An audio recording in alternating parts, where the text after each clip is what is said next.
the perfect home on the planet. This video is purely for entertainment and does not infringe on copyrights or laws.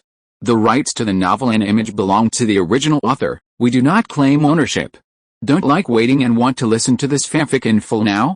Subscribe to our Patreon, where you'll find the best fanfics. Chapter 101, Extension. Feiyu went upstairs and saw a door in the corridor that was already open. Guessing it was Shuang Tian's house, she walked in that direction without hesitation. Sure enough, it was there. "Student, please have a seat." Shuang Tian closed the door and greeted him. "I just got here too. Would you like something to drink? By the way, you haven't had dinner yet. Are you hungry? But I only have nutritional supplements here, I don't need anything." "Sorry to bother you at this time," Feiyu apologized. "I want to tell you about the progress of my family's property division case as soon as possible." Shuang Tian glanced at her. "Wait a moment." He quickly went to the kitchen to pour a drink and placed it in front of Feiyu. Then he nodded and said seriously, "Go ahead." Feiyu lowered her eyes, looked at the clear liquid in the glass, and said slowly, "They and I have already divided the property." "His sister is my uncle's child?" She paused, organizing her next words. Shuang Tian did not speak, waiting for her to continue. There was only a small table between him and her. Under the bright light, her face was pale, without the rosy glow she had when she was panting at the door of the classroom. Her light makeup couldn't hide the fatigue in her eyes, and she no longer had the calm demeanor she had when she was talking freely in class. He guessed that the non-stop schedule of the day must have tired her out. He didn't know if it was because they were so close to each other, but Shuang Tian took a closer look and felt that she seemed to have lost some weight. He thought that she might not be satisfied with the division of the family property. "In the name of both of us, I get 58% and they get 42%, Feiyu said. Her tone was calm, but in fact, it was one thing to agree at the time, but every time she thought of the result, she was still upset and couldn't sleep at night. Now that she said it out loud, she could hardly hide her heartache, and she only drooped her eyelids, without a trace of relief on her face. Shuang Tian glanced at her and said nothing. He could naturally understand the gap between an heir's percentage being reduced from 100% to 58%, but since it involved someone else's assets, he couldn't comfort or comment casually. He proposed that all the family assets be entrusted to trusteeship, and we would only clarify the shares and not divide them for the time being. The period would be 3 years. Whoever was able to purchase the other's share would contribute to the purchase. If neither was able, then the shares would be divided after 3 years. Feiyu said softly. "I agreed." Shuang Tian frowned. "Do you want to buy their shares back?" "Yes," Feiyu said frankly. "I want to take them back, but, in 3 years, are you sure?" "No, not at all." Feiyu raised her head and looked at Shuang Tian, slightly uneasy, and pursed her lips unconsciously. "I can't let the business that my grandfather and father worked so hard to build fall apart like this.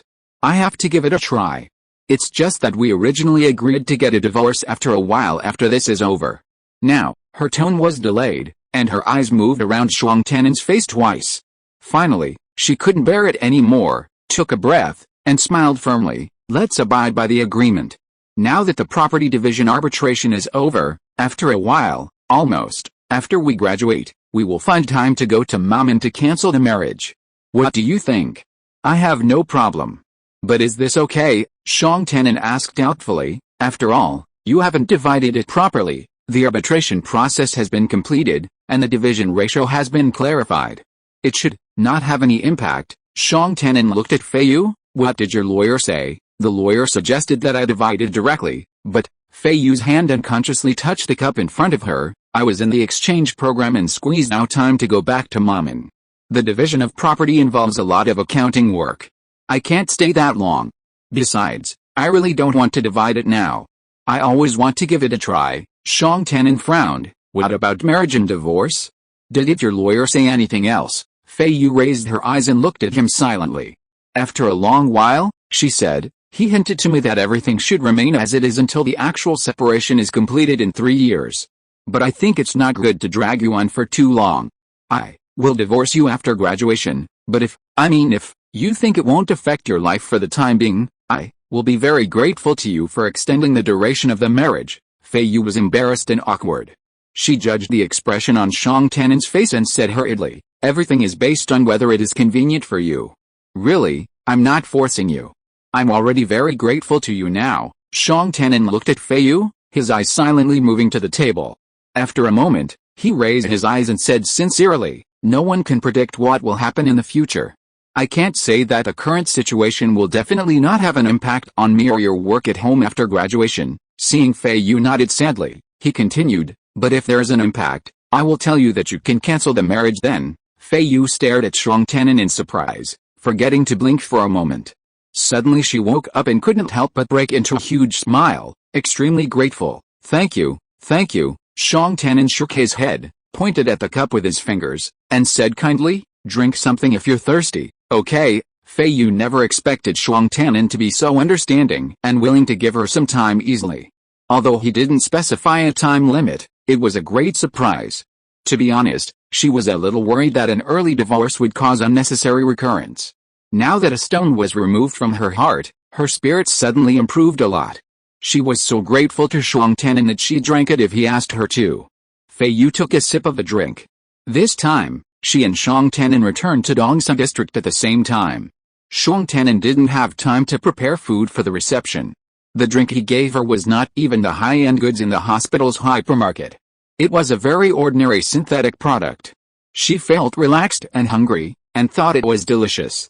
Shang Tian'an waited for her to put down the cup, hesitated slightly, and finally asked in confusion, the 3-year period was proposed by your cousin? I thought they should divide it as soon as possible. After all, it would improve their lives earlier. Maybe he thinks that he is the eldest son and grandson, and has extra responsibilities. Feiyu couldn't help but sneer. He made a fuss about this at the hearing, and kept saying that he would work hard to continue and expand the family business. He said that he also wanted to maintain the things passed down from generations in the family intact, so they don't divide it now, just determine the ratio and go back to the Urals. Shang Tian'an was still surprised. Maybe they will change their nationality to Maman. I don't care about these. In life, he doesn't need you to worry about him at all. He has already made plans. He proposed that within 3 years, both of us withdraw equal amounts of living expenses from the trust fund every month. 2 parties? You too. Yes, so, you moved to Dongsa district? Shang Tian'an asked carefully. Feiyu held the cup in both hands, twisting her fingers. Shang Tian'an's eyes schemed across her red nails like a dragonfly skimming the water, and heard her say in a flat tone, I want to save money now. He raised his eyebrows slightly and looked at her face, and couldn't help asking, isn't the living expenses standard set high? The living expenses are okay, enough. How can they be willing if we don't let them live a comfortable life? As soon as Feiyu said this, she suddenly realized that she was so sarcastic in front of outsiders. She was in a bad mood recently and almost forgot about her ladylike manners. She stopped, smiled, and even said with a hint of sarcasm, my father used to work too hard. The 42% put a lot of pressure on me. For some reason, Shang Tian'an found a little bit of embarrassment in her smile. He was silent for a moment, then frowned. Why would you agree to such a request? If, as your lawyer suggests, the actual division is completed this time, you'll have assets at your disposal. It will be much easier to pursue whatever career you want after graduation, and won't that make it easier to achieve your goals? My grandfather and my father are both master craftsmen of Maman. Most of our family assets consist of collections they've amassed over the years. He'll divide everything proportionally. I'm afraid if he takes it, he'll sell it off, and I'll never be able to buy it back. He can sell it to you, isn't that the case now? Shang Tian'an looked at Feiyu, gathering his thoughts, and realized that this was indeed the case. The Yan Qingjin siblings were temporarily receiving a living allowance, giving Miss Yan 3 years to raise funds before taking their share in one lump sum. However, the asset trusteeship imposed restrictions on Miss Yan as well. He thought about it again and again, and could only say, so your relationship with him is settled? Yeah, what are you going to do in the future? I haven't thought about it yet. Let me take care of the research institute first, and then make plans after graduation. Seeing that the conversation was almost over, Feiyu finished the drink in the cup, smiled and said, thank you for the drink, and thank you for your help. It may not be appropriate to say this, but thank you anyway. It's getting late, I should go back, and I'll contact you if there's anything. Which building are you moving to? I'll take you there. Just at this moment, Feiyu's communicator prompt sounded. She looked at it, stood up and said, the domestic robot I applied for has been there. I'm leaving. You don't have to see me off. Stay. Shang Tannen opened the door for her. "If you need any help, please let me know." He watched Feiyu hurriedly smile with gratitude, and walked quickly in the corridor. Her back was slender, and the sound of her leather boots was still crisp. He watched her turn the corner of the corridor, but he was still standing there, sighing unconsciously. The outcome of her lawsuit was really hard to say. Chapter 102, Humbly Learning. Feiyu returned to her new dorm building. She'd been visiting Shang Tannen's building earlier, so she hadn't been averse to the crowded, stuffy garage. But here, the feeling was completely different. After all, this was where she would be living every day for the last half of the school year. Seeing the dimly lit garage and the cars parked everywhere, she felt a tightness in her stomach. Feiyu got out of the car and hurried down the hallway toward the elevator. Yu Qianchen had finished dinner and was about to go to the studio. As he stepped out of the elevator, he heard the clattering footsteps from the side in front of him. He glanced at her casually, and his eyes paused. The woman in the purple school uniform always walked with her head held high, her chest puffed out, and she descended with a hint of wind, like a proud queen. Yu Qianchen slowly walked toward the hallway ahead, his face tense as he realized he'd naturally avoided her path. If he'd gone to get his car, he should have taken the side lane, crossing across from her for a smoother path. This made him inexplicably annoyed, even irritated with himself. In the corner of his vision, the purple figure went straight to the elevator. When the elevator door was about to close, Yu Qianchen took a step and squeezed in. "Brother Yu, why are you going up again? I just saw you going to get the car. Did you forget something?" someone called out. "Yes, my memory's not good," Yu Qianchen replied, glancing at Feiyu in the corner. She had a blank expression on her face, not paying attention to anyone, standing upright in the small space, her figure not shaking at all. At this time, some students came back to wash and rest, and some went out for night activities after dinner. The elevator stopped frequently, and many people came in and out. Yu Qianchen took advantage of the situation and slowly moved from the door to the inside. The junior student who had just spoken to him got off first. He said goodbye and stepped aside slightly to make way, his eyes darting to Feiyu. She stood in a solemn posture in that small corner from beginning to end.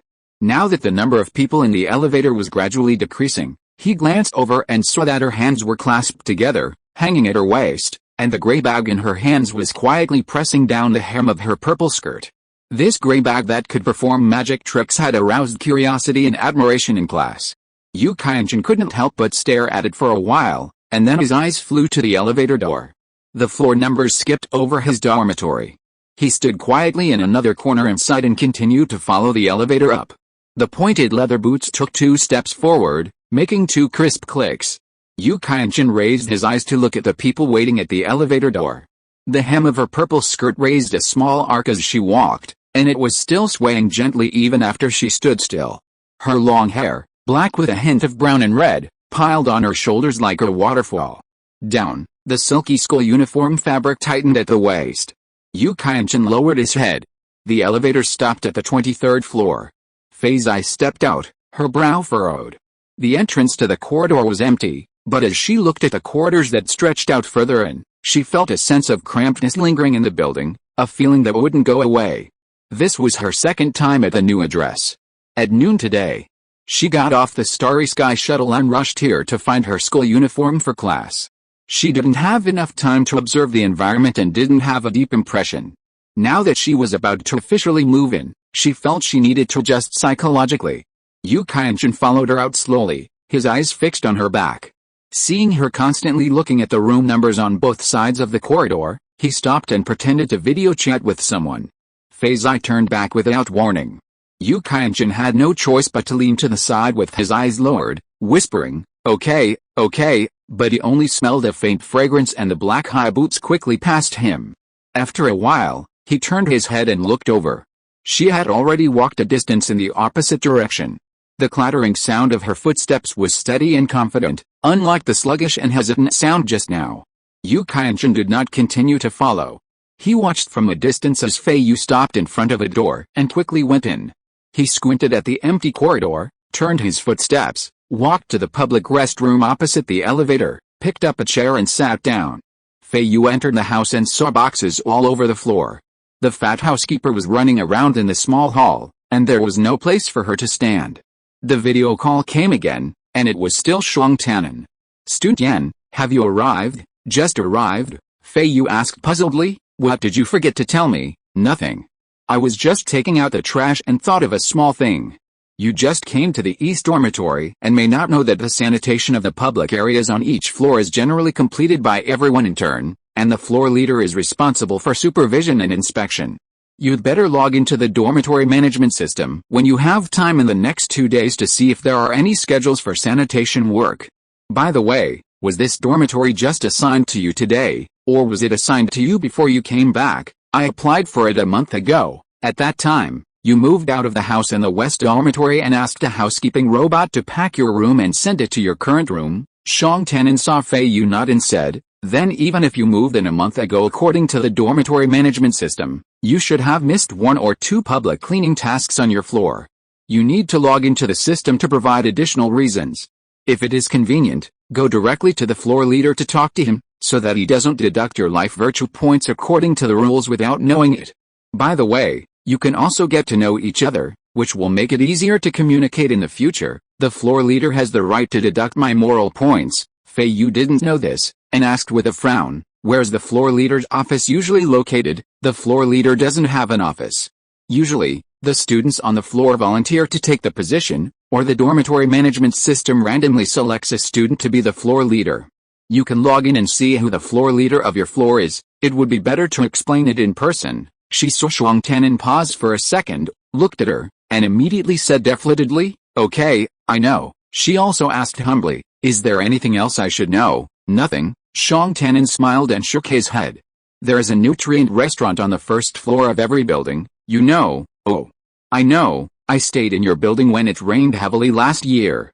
"Is the layout of each building similar?" "No mistake, 1 poem, 1 post, 1 content, 1 book, 1 forum." "Almost." Shuang Tannen watched from the projection screen as Feiyu's room was piled high with boxes. A housekeeper in a corner of the screen bent over again and again, shaking out clothes and skirts from the boxes and hanging them between his elbows. It was clear she was in a state of disarray. "There's nothing else to do. Go ahead and do your work. I won't bother you anymore," he said gently. The video call ended, and Feiyu stood there, not wanting to move. She still didn't feel a sense of familiarity with this shabby little apartment, so she simply closed her eyes for a moment, mentally pondering what she needed to do. Shuang Tannen's reminder perfectly suited her needs. She'd been worried about hunger before, having just returned with no food, and ordering nutritional supplements online was a hassle. Now, she could just go to the restaurant on the first floor. Honestly, after the West Dormitory flooded last year, she'd been temporarily relocated to Shuang Tannen's building. Disgusted by the crowds, she'd never been to their living room, and she hadn't remembered such a convenient place to eat. After filling her stomach, her main task tonight was to tidy up her new dormitory. She'd meet the floor manager later when she had time. Feiyu sighed, made arrangements, and then opened her eyes. She felt that the chaotic thoughts in her head had calmed down, and the fatigue in her body had eased a little. She explained the requirements for the placement of various items to the housekeeper, washed up a little, opened the door and went downstairs. The sound of boots came again. Yu Qianchen raised his eyebrows and looked outside the public restroom. The sound of boots came from far away, and soon a light blue figure came into his sight. Her long hair was tied up, and she changed her dress. The patterns were elegantly inlaid on the hem, another style. Feiyu stopped in front of the garbage recycling machine next to the elevator, threw the ash bag in, glanced up at the housing rules, and read them carefully. Yu Qianchen stared at her profile, with a thoughtful look in his eyes. Chapter 103, Clearing Operation. After the collective lecture on academic ethics, the content and list of practical projects were announced. This time, the Human-Machine Application Experience project was a clearing operation. The institute had successfully expanded to a plot of land on the Beichuan coast of Dian Star. However, the geographical environment was extremely difficult. From a bird's-eye view, the vast mudflats were overgrown with weeds and covered with sand. Moving inland, the terrain became increasingly harsh with a rise of rocky hills. This area will be built into the Beichuan branch of the institute, and the plans have been released, which are truly beautiful. The robotic construction team has also been deployed in the hilly area and begun work. The institute has designated the slightly flatter coastal mudflats as the second-tier construction area, divided into several unit plots. One graduate and one freshman participating in this year's Heritage Education will be randomly selected to form a teaching team, responsible for completing the clearing and construction work of each unit plot. The teaching team's only assistance tool is a robot, randomly assigned by the Institute from a collection of unused robots stored over the years. Not only are these models outdated, but their functional categories are also highly varied. Only the very lucky teams will be assigned a construction-specific robot. Most teams can only hope for housekeeping robots, companion robots, educational robots, bodybuilding robots, or even more bizarre failed research prototypes. The Institute stipulates that the clearing and construction work of the plots will be coordinated by the freshmen in the team, and graduates are not allowed to take the lead.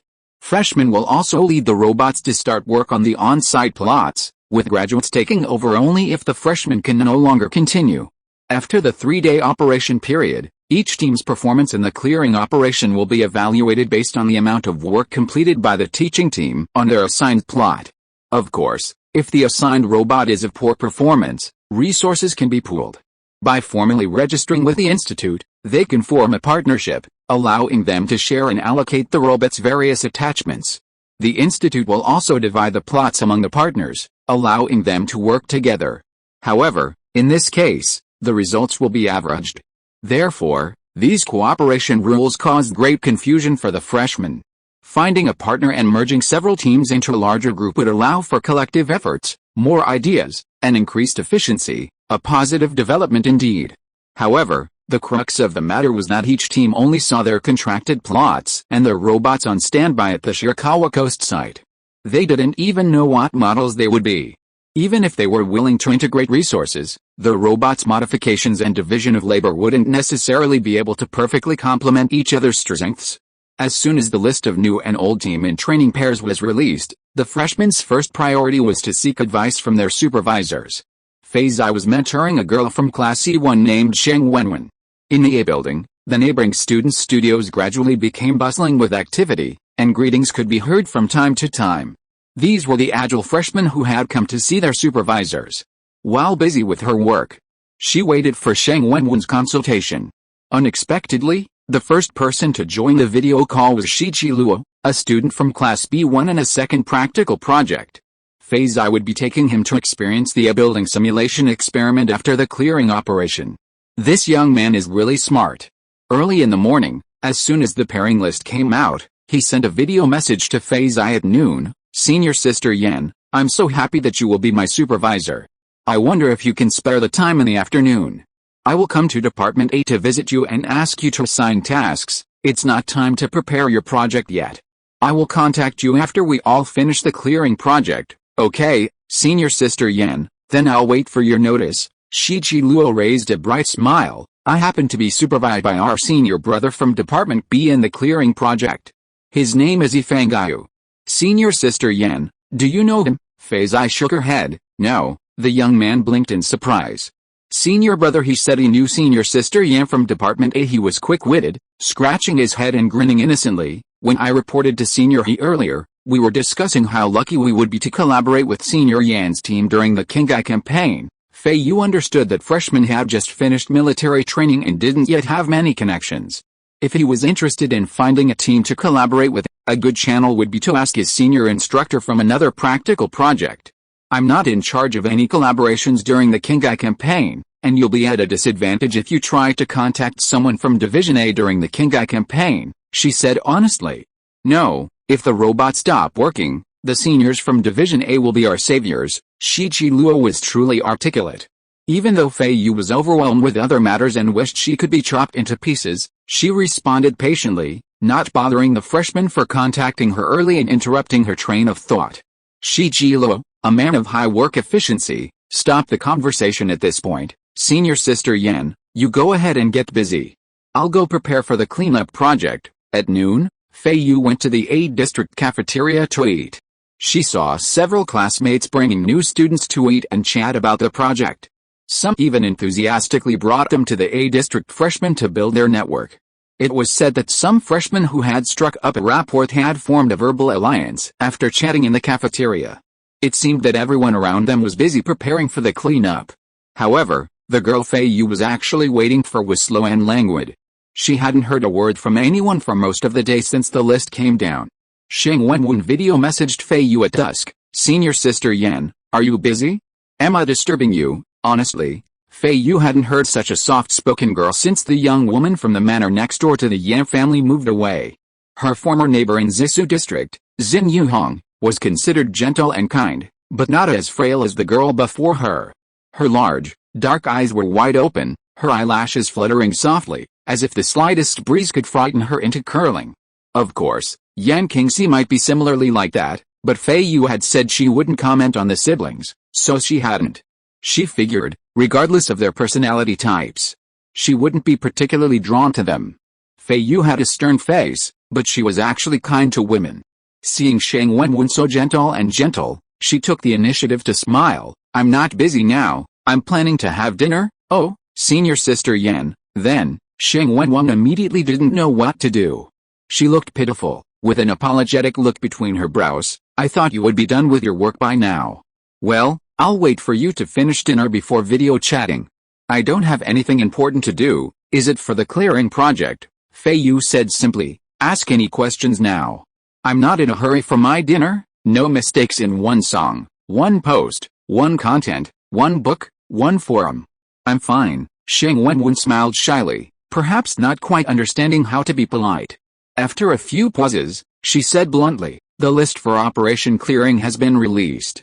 Senior Sister Yan and I are teaming up, so I came to meet her. Okay, Junior Sister Sheng, it's nice to meet you. Feiyu nodded. If you need any help with the preparations, you can come to me. I'll give you some advice within the rules of the competition. Thank you, Senior Sister Yan, Sheng Wenwen said gratefully. The video call ended. Other junior students would have pestered her with questions about the quality of the robots issued by the hospital and previous year's practical projects, whether the seniors had any good suggestions, or whether they should find partners. Sheng Wenwen didn't ask any of these questions. Feiyu felt that this junior sister from Department Wu had a good personality. She specially chose non-working hours to greet her, which was very considerate and polite. Although her face looked gentle, there were many people with gentle faces but strong hearts. After hearing Sheng Wenwen herself say that there was no problem for the time being, Feiyu did not waste any more words. She admired independent and opinionated people. Chapter 104 Shirakawa Coast. On the morning of the day when the cleanup operation began, Feiyu had a breakfast supplement, went downstairs and walked to the school bus stop in the East Sioux district, waiting for the school's large hovercraft to take them to Shirakawa Coast. She had only moved in 3 days ago and was still very unfamiliar with the public facilities in the East Sioux district.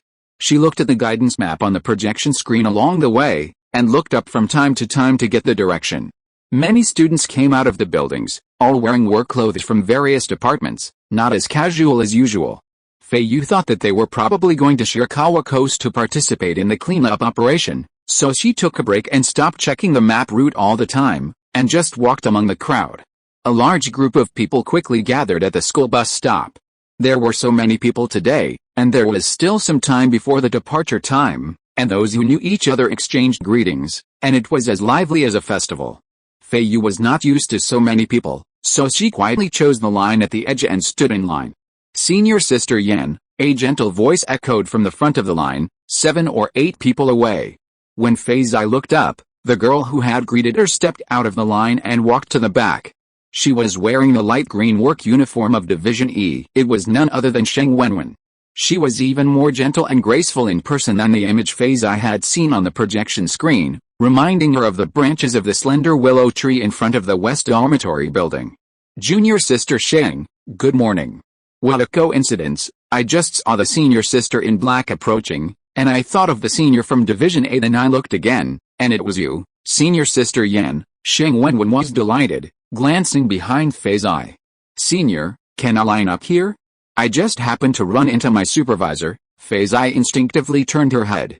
The person behind her, wearing a dark blue uniform, must be Division C4. No problem, the person said with a generous smile. Feiyu waited for Sheng Wenwen to thank her before politely saying, thank you, you're welcome, the person said.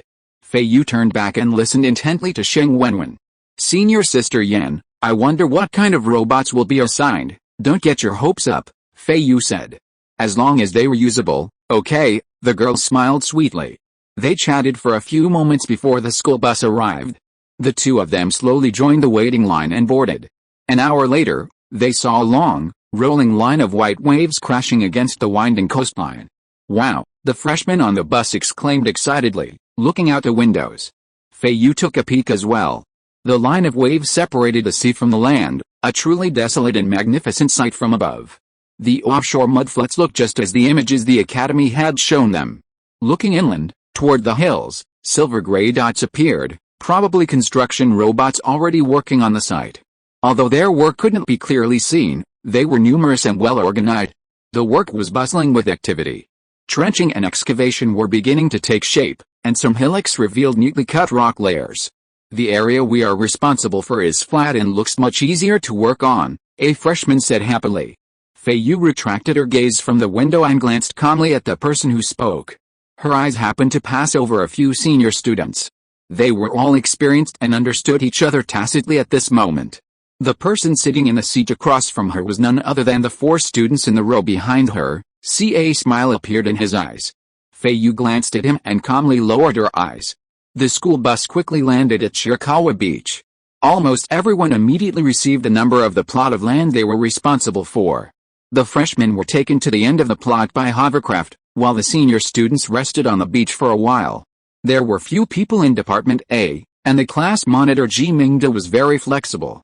He occupied a small piece of flat sand. He had moved the class activity fund that had not been used up in advance and bought a lot of food and drinks. He filled a lunch basket in the middle of the sand. The classmates talked and laughed, just like they were on a trip. The same was true for other departments.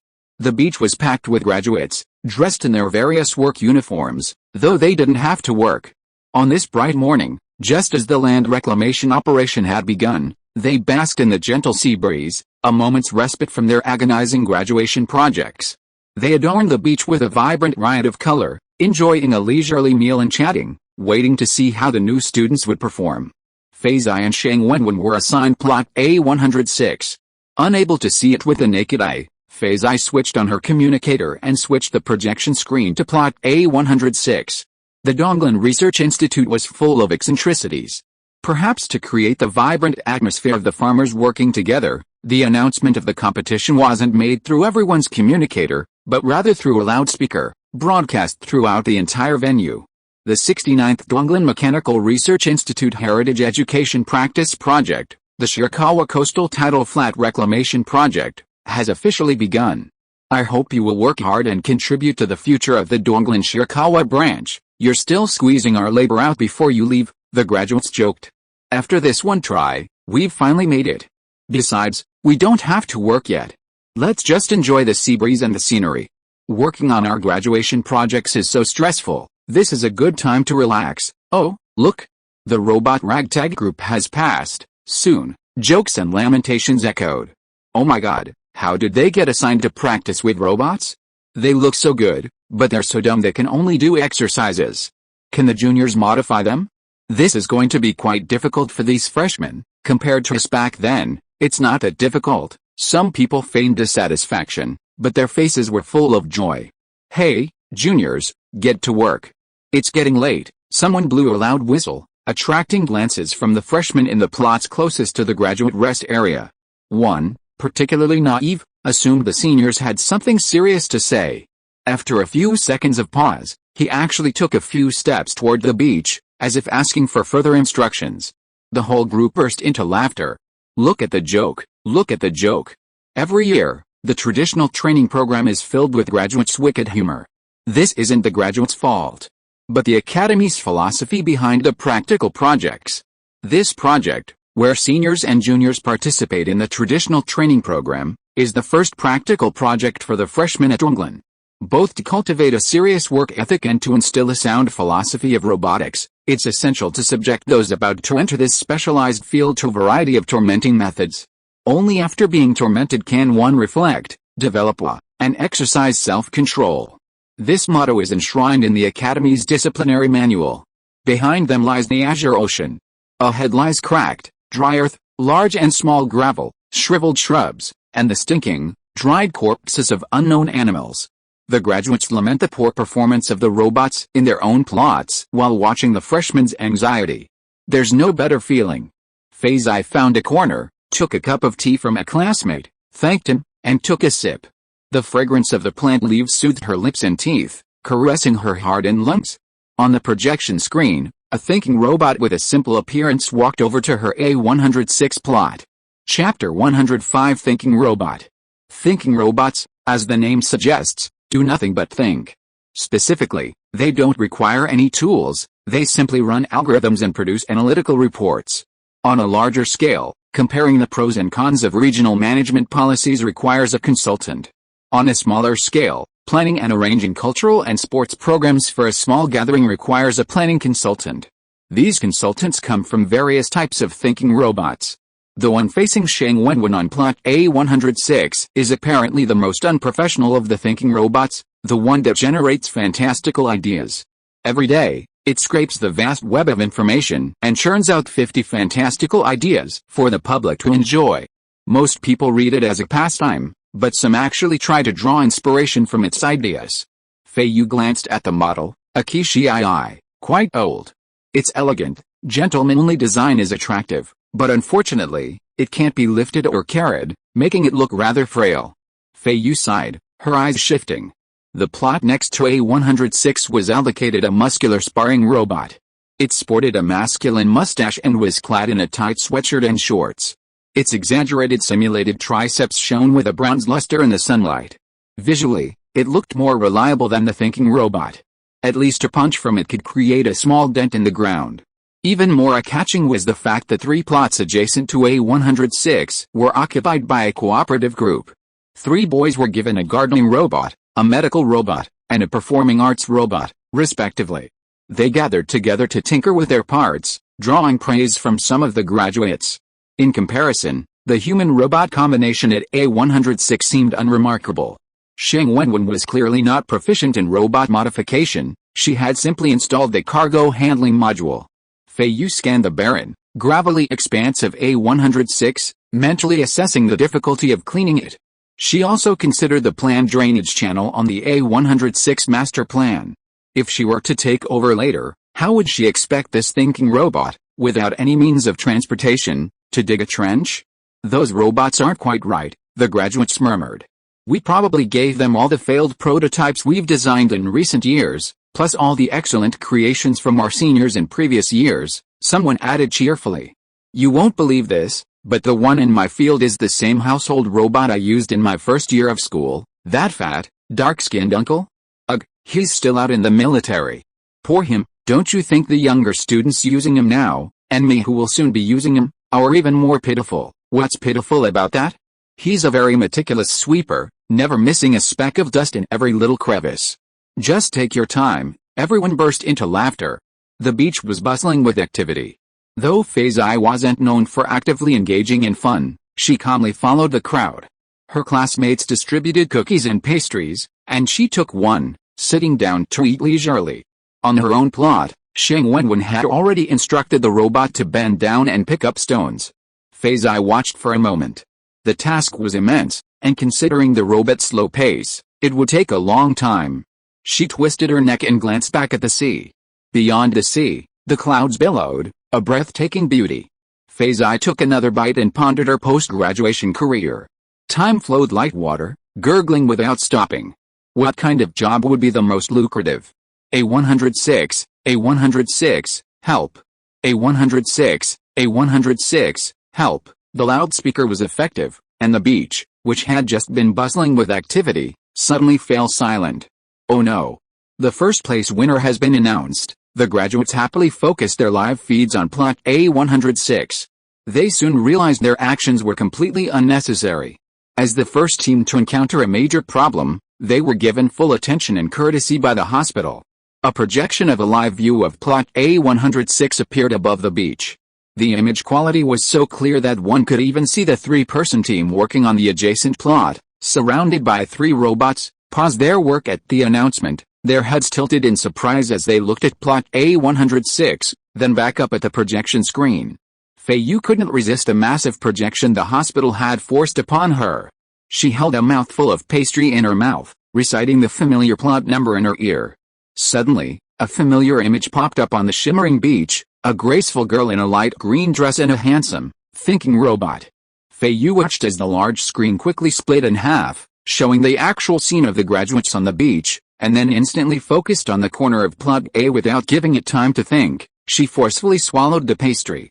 "Hey, which department?" the students beside her cheered, glancing to their left and right. "Who's this girl's instructor?" "She'll be stunned." Me. Feiyu saw her own image highlighted on the big screen, and her mouth lipped the same reply. Staring at herself, she felt calm. She took a sip of her tea in a methodical manner, wiped her mouth with a napkin, and stood up. She glanced at her astonished classmates and nodded in confirmation. In the small rest area of Department A, everyone looked from Feiyu to the big screen, sighing and sighing in unison, filled with regret. "Shengzumi, what's up?" Feiyu walked towards the construction site transport truck at the corner of the beach. The push-pull projection screen, like a shadow, always hovered halfway above her, allowing her to watch herself walking solemnly in half the screen. On the other side of the screen, Sheng Wenwen's face was filled with anxiety and bewilderment. "Senior Sister Yan, the robot has reached its end of life and has entered hibernation," Feiyu paused, hearing the groans rising from everywhere she passed. If she hadn't known her every move was being scrutinized, she would have sighed deeply. This situation was truly bleak. "I'll be right there," Feiyu said expressionlessly. Less than half an hour after the competition began, the top-placed senior was about to take the field himself, earning the attention of everyone on the beach. The one in black, from Class 4 Yan Feiyu, the one who dismantled the model in class, no mistakes in the song, post, content, book, forum, 6, 9, or anything else. If the dormant machine is forced to start, it will probably break down even faster, right? It will at least help for a little longer, 1 hour, 2 hours? To make a dormant machine work properly for half a day, only a master of the system is capable. Alice, this junior sister, didn't she check the machine carefully just now? She lacks experience and was only focused on expanding its functions, so she neglected it. Otherwise, if she applied for an emergency extension of its service period before it went into hibernation, maybe she could have been given 3 days. Now it's terrible. Who would have thought that the hospital is so inhumane that they would even send down a robot that only had 10 or 20 minutes left before it was retired and scrapped? But sacrificing her will benefit everyone. Look at those freshmen, they don't even have time to be re-examined. It's interesting, really interesting, sacrificing two is good. Our senior sister A is going to go to the field on the first day. She doesn't know how long she can stay there. You can tell by her face how depressed she is. She was just eating cakes, the listeners chuckled. Fortunately, she is a senior sister A. She can still hold on for a while even if the robot is gone. If it were us, we wouldn't be able to repair the robot and would probably have to give up. This field, Alice, must be given up. Humans can't do it. Yu Qianjun listened to his classmates' comments, looked up at the big screen, then shifted his gaze to the edge of the beach. Feiyu had already reached the hovercraft. The A-team work uniform was all black, not exactly pleasing to the eyes in the sunlight, but the color was so intense it couldn't be ignored. Chapter 106 Senior Sister Jia and Junior Sister. The hovercraft landed at plot A106, and Feiyu stepped out. The two screens of the large screen merged together. A girl in light green clothes came forward, and behind her stood a handsome robot with dangling arms and legs, a dull face, and a clump of short wormwood at his feet swaying lightly in the wind. Further back, a few sparse red-stemmed grasses stubbornly clung to the ground, and coarse sand and gravel rolled all around. The appearance of plot A106 had not improved at all. Sheng Wenwen's forehead was probably sweating from her earlier haste when tinkering with the robot. She looked depressed and sad. She wanted to say something to Feiyu, but it seemed that she was still confused about the current situation. "Let me take a look." Feiyu moved towards the robot, and Sheng Wenwen quickly and obediently stepped aside. The graduates on the beach were also staring at the disassembled robot control core on the screen. Shuang Tanin took a closer look and quickly calculated in his mind. The field lacked the necessary tools. If it were him, he would forcefully activate this thinking robot, erase all unnecessary system functions, and put it into a sleepwalking state. It would mechanically repeat the action of picking up stones. It estimated that it could only last for half a day at most. If it had to perform complex operations, It would probably take more than half a day. He wondered if she would think that the sleepwalking state could prevent the robot from being forced to wake up and perform the self-destruction procedure. However, Miss Yan had always been strong, and Shang Tannen did not think it was difficult for her to maintain the robot until noon. He was secretly curious about her solution after the robot was completely scrapped. At that time, even if she refused to admit defeat and had to stay on the field to clean up manually, their team would be ranked last in terms of the completion of the work. On the large projection screen, Shang Tannen watched Feiyu examine the robot for a long moment, then silently put it back together. An eyebrow arched in her eye. Was Yan Feiyu incapable of even the most basic system repairs, or was she unwilling to force the robot interaction in a last-ditch effort? She glanced silently at Shen Wenwen, her brow furrowed in a frown, remaining silent for a moment. The junior schoolmate, surprisingly timid, met her gaze and lowered her head in shame. Shang Tannen thought to herself that the proud and arrogant Miss Yan wouldn't tolerate this outcome. Alice, poor little junior sister, the people from Division E sighed. Look at that little thing, she doesn't even dare to move in front of senior sister A. The students from Division A were also discussing, if I were Feiyu, I'd be miserable. What could I do? We're practically dead, we can only force the robot to start up. Use it for a while, then if it doesn't work anymore, we'll dismantle it and see what tools we can use. We'll pretend to work for a while, then quit. It's a thinking robot. It doesn't have any useful tools on it.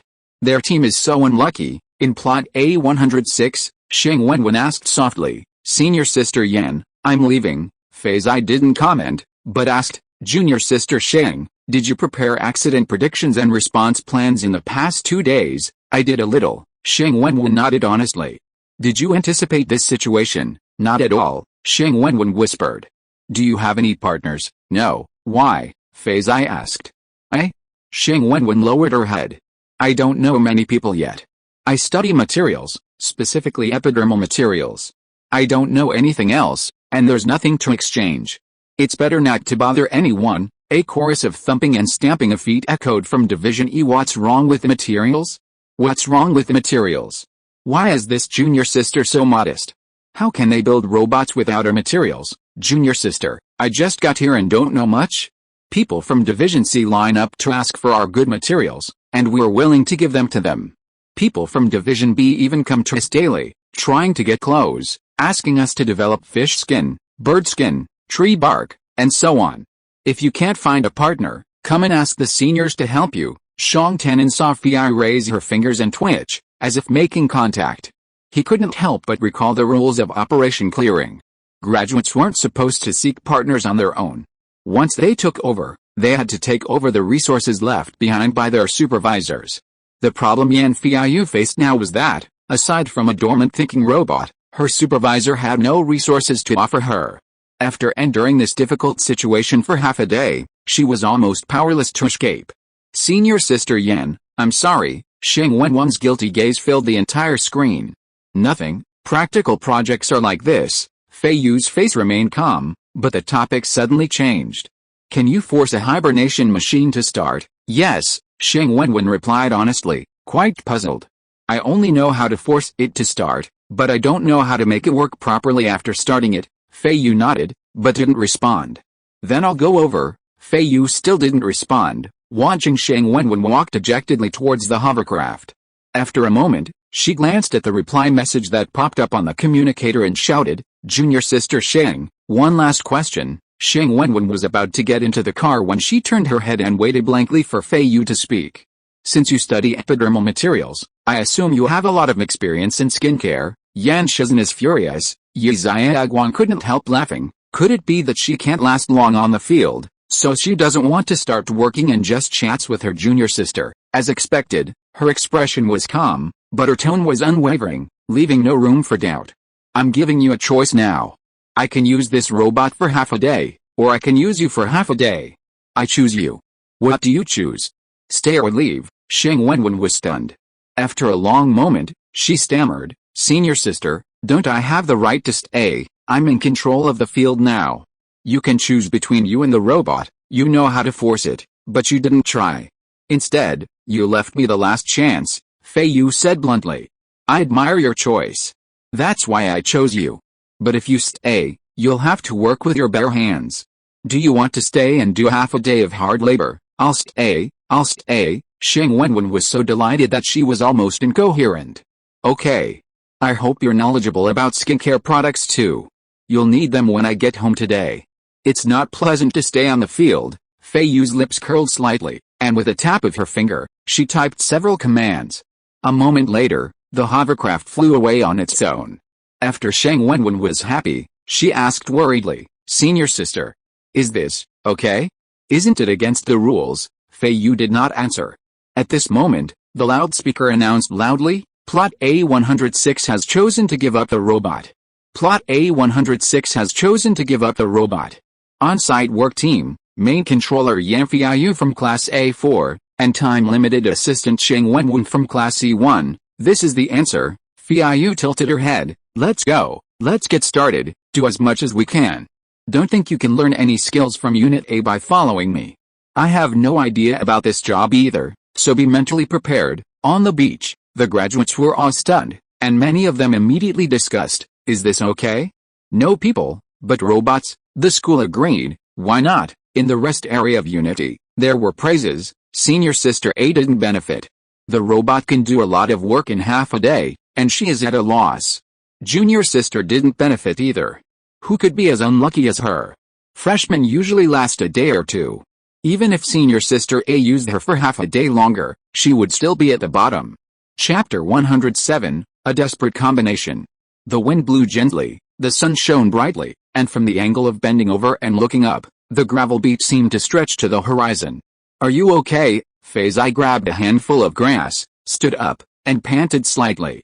"I'm fine." Sheng Wenwen smiled brightly, sweat streaming down her cheeks and sticking to her hair. "Is the midterm break almost here?" Sheng Wenwen was startled.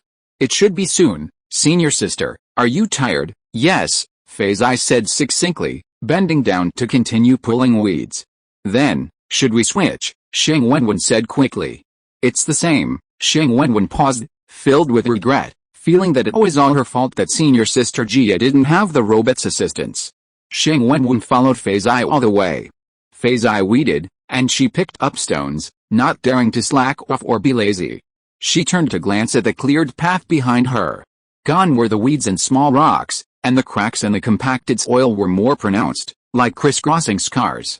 Raising her neck slightly to peer further, she could see that the entire A106 plot had barely changed.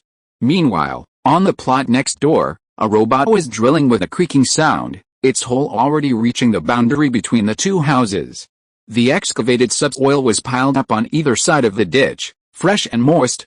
"Senior sister, I'm sorry, be quiet, and conserve your strength." Feiyu didn't even raise her head, remaining bent over, pulling at the grass roots. The loud announcement finally blared, "Attention all cleanup crews, it's break time." Feiyu quickly tossed a handful of grass leaves to the side, clapped her hands, stood up, and silently gazed at the sun. Then, tilting her head, she saw Sheng Wenwen beside her, her face flushed, her forehead steaming with heat. Her green work clothes were stained with grass scraps and dirt, dulling their vibrant color. After 2 hours of toiling, the once delicate and shy young woman felt the dust and dirt begin to settle on her face. "Let's go," she called. Sheng Wenwen followed for a bit before asking, puzzled, "Senior sister, where are we going?" Quite a few people were still observing plot A106. The graduates on the beach had little else to do, chatting and occasionally checking the footage of each plot to see what was going on. They couldn't forget the desperate duo of Feiyu and Sheng Wenwen. The scene they watched on the A106 screen was almost static: grass, rocks, and clods of earth. No matter when they looked, it was the same. And then there were two girls, one black, one green, facing the Lois, their backs to the sky, constantly pulling weeds and picking up rocks with their bare hands. The classmates gradually sighed. Some, with their strong principles, had a tinge of resentment towards Feiyu for skirting the rules and forcing the younger student to stay. But after seeing them toiling so quietly, they stopped talking. After all, they were two delicate girls, sweating profusely. It was not easy. "Oh, finally, some rest," said Xianqi admiringly, showing deep concern for her old neighbor. "I can't stand watching. No wonder." Feiyu reminded my junior sister to get her skincare products ready early. With skincare products, you can still look beautiful afterward. But now it's like this. Oh well, the girls from Section C, many of whom were gathered together, teased sympathetically. Yu Qianzhen glanced at the group of girls. Annoyed by their noise and even less impressed by Xianqi. He stood up and found another corner, the projection screen tracking Feiyu and Sheng Wenwen. Hello, senior sister, hello, junior sister. Wherever Feiyu passed, if a freshman happened to be resting on the ground, she would politely greet them. Hello, Feiyu smiled, glancing at their plots of land, and continued walking. The freshmen twisted their necks, curiously staring at their backs. Feiyu led Sheng Wenwen to the temporary storage area for construction waste. The total amount of garbage wasn't too much at the moment, divided into piles of rocks, dirt, and debris according to the rules. Feiyu walked around each pile carefully examining it. She's looking for tools, Qi Wei declared. She's tired of waiting. This isn't going to work, Feng Zhao said with a sly smile. Shuang Tenen's projection screen was also fixed on the garbage heap. He searched back and forth, but found only large rocks and small stones, and a pile of tangled shrub branches, nothing useful. Feiyu slowly pulled out a piece of wild tumbleweed from the pile, cut at the root. The stalk was thicker than a finger and lush, like a sapling. To Feiyu's slight satisfaction, it was already quite dry. She examined the smooth cut at the root, flicked her wrist slightly, shook off the mud, twisted it, examined it carefully, and patted it on the ground twice. The dry brown leaves and seeds fell off, and then she handed it to Sheng Wenwen. The robot carrying the weeds is very good, Feiyu said. She looked up and saw Sheng Wenwen's bewildered expression. She smiled helplessly. It's a pity it hasn't fallen off yet. Sheng Wenwen, carrying the wild weeds, followed Feiyu. Seeing Feiyu looking around, she also searched around. After a while, she couldn't help but murmur, "Senior sister, usually, robot-carrying tools don't fall off easily." Feiyu turned her head and sighed deeply. "Yes, I can't bear it." Yi Xiaoguang laughed so hard that he fell back. "Miss Yan and this little sister are so pitiful. Aren't you curious why she picked up those weeds?" She picked up another one. Feng Zhao also laughed. Shuang Tenen stared at the screen. Feiyu had been circling the pile of debris. Now she bent down again, stretched out her arm, and carefully made her way through the mess of fallen shrubs and branches, pulling out another similar weed from the gap. The long sleeves of her black work clothes were pulled up, revealing a string of dark green agate beads. Shuang Tenen had a thought. Miss Yan really did wear her ancestral treasures every day, not afraid of regretting it if it got bumped. "Senior sister, what's the use of this?" "I'm not sure, you take it first," Feiyu said, handing the wild tumbleweed back to Sheng Wenwen, and breaking off a thin and tender branch from the various broken branches. Many people were wondering what the use of Feiyu was in digging these things out of the garbage dump. They soon found out. After dragging the wild weeds back to plot A106, Feiyu gathered them together, tying them at the stems with thin sticks. She then held the weeds upside down and swept them across the ground. The small weeds she had pulled and scattered as she went were now gathered, and the small area they had cleared looked even cleaner. And then, Yi Xiaoguang, after a moment of admiration, shrugged in disappointment at the lack of further surprises. That's it. Feiyu handed the homemade broom to Sheng Wenwen. "If you're tired of picking up rocks, you can sweep the floor," Feng Zhao chuckled. "I thought Miss Yan would say you could take a break if you're tired of picking up rocks." Shuang Tenen listened to his classmates' morning discussions around plot A106. Although he had observed Feiyu's actions and had his own opinions and judgments, he hadn't participated. Ever since he and Feiyu returned from vacation and the new school year began, he had noticed that he had studiously avoided mentioning Feiyu in public, a fact that frustrates him. He knew, anyway, that if his classmates knew about his legal relationship with Feiyu, they would all be stunned. He looked up from the projection screen and gazed ahead. Plot A106 was far away. Looking at it from this angle, nothing could be seen. The sun shone a brilliant white light on the vast wasteland, dotted with tiny figures. Shuang Tenen withdrew his gaze, lowered his head, and lightly tapped his finger. The projection screen switched to the plot of his own junior. Chapter 108. A very patient young lady. It's lunchtime. The loudspeaker broadcast 3 latest notices. The first one is that Sheng Wenwen, assistant of Class 1 Wu, A106 plot, has a limited time to leave. The second one is that the lunch nutrient supplement will be delivered to the site soon. Please be patient, contestants. Sister, I'm leaving, Xing Wenwen put down the broom made of wild tumbleweed. Feiyu nodded. Go ahead. She watched Xing Wenwen walk to the beach, and then looked out to the sea in the distance. She envied her for a while, then received a nutrient supplement and sipped it slowly while walking. The loudspeaker made people feel uneasy. When I was eating well, the third notice began to be broadcast, which was the progress ranking of each plot. Plot A106, last, 0.10% complete. Plot A242, second, 10.59% complete. Plot A055, third, 10.78% complete. Yu Qianzhen's projection screen remained fixed on Feiyu. He saw her pause for a moment, her eyebrows raised as she listened. Her expression remained stoic, never a smile, but not a hint of panic either. Miss Yan is so lonely, Yi Xiaoguang said, grinning as he took a bite of pastry and swallowed it hard. He couldn't wait to comment. She was still going to that garbage dump during lunch? Let me see, what's there now? Lots of rocks. Sigh, if it were me, I'd just give up. It's too hard. Feiyu circled the garbage and stopped in front of the pile of rocks. Yu Qianzhen saw only a flash of the screen before she disappeared. He was inhaling the nutrient solution and paused for a moment. His fingers moved the screen left and right.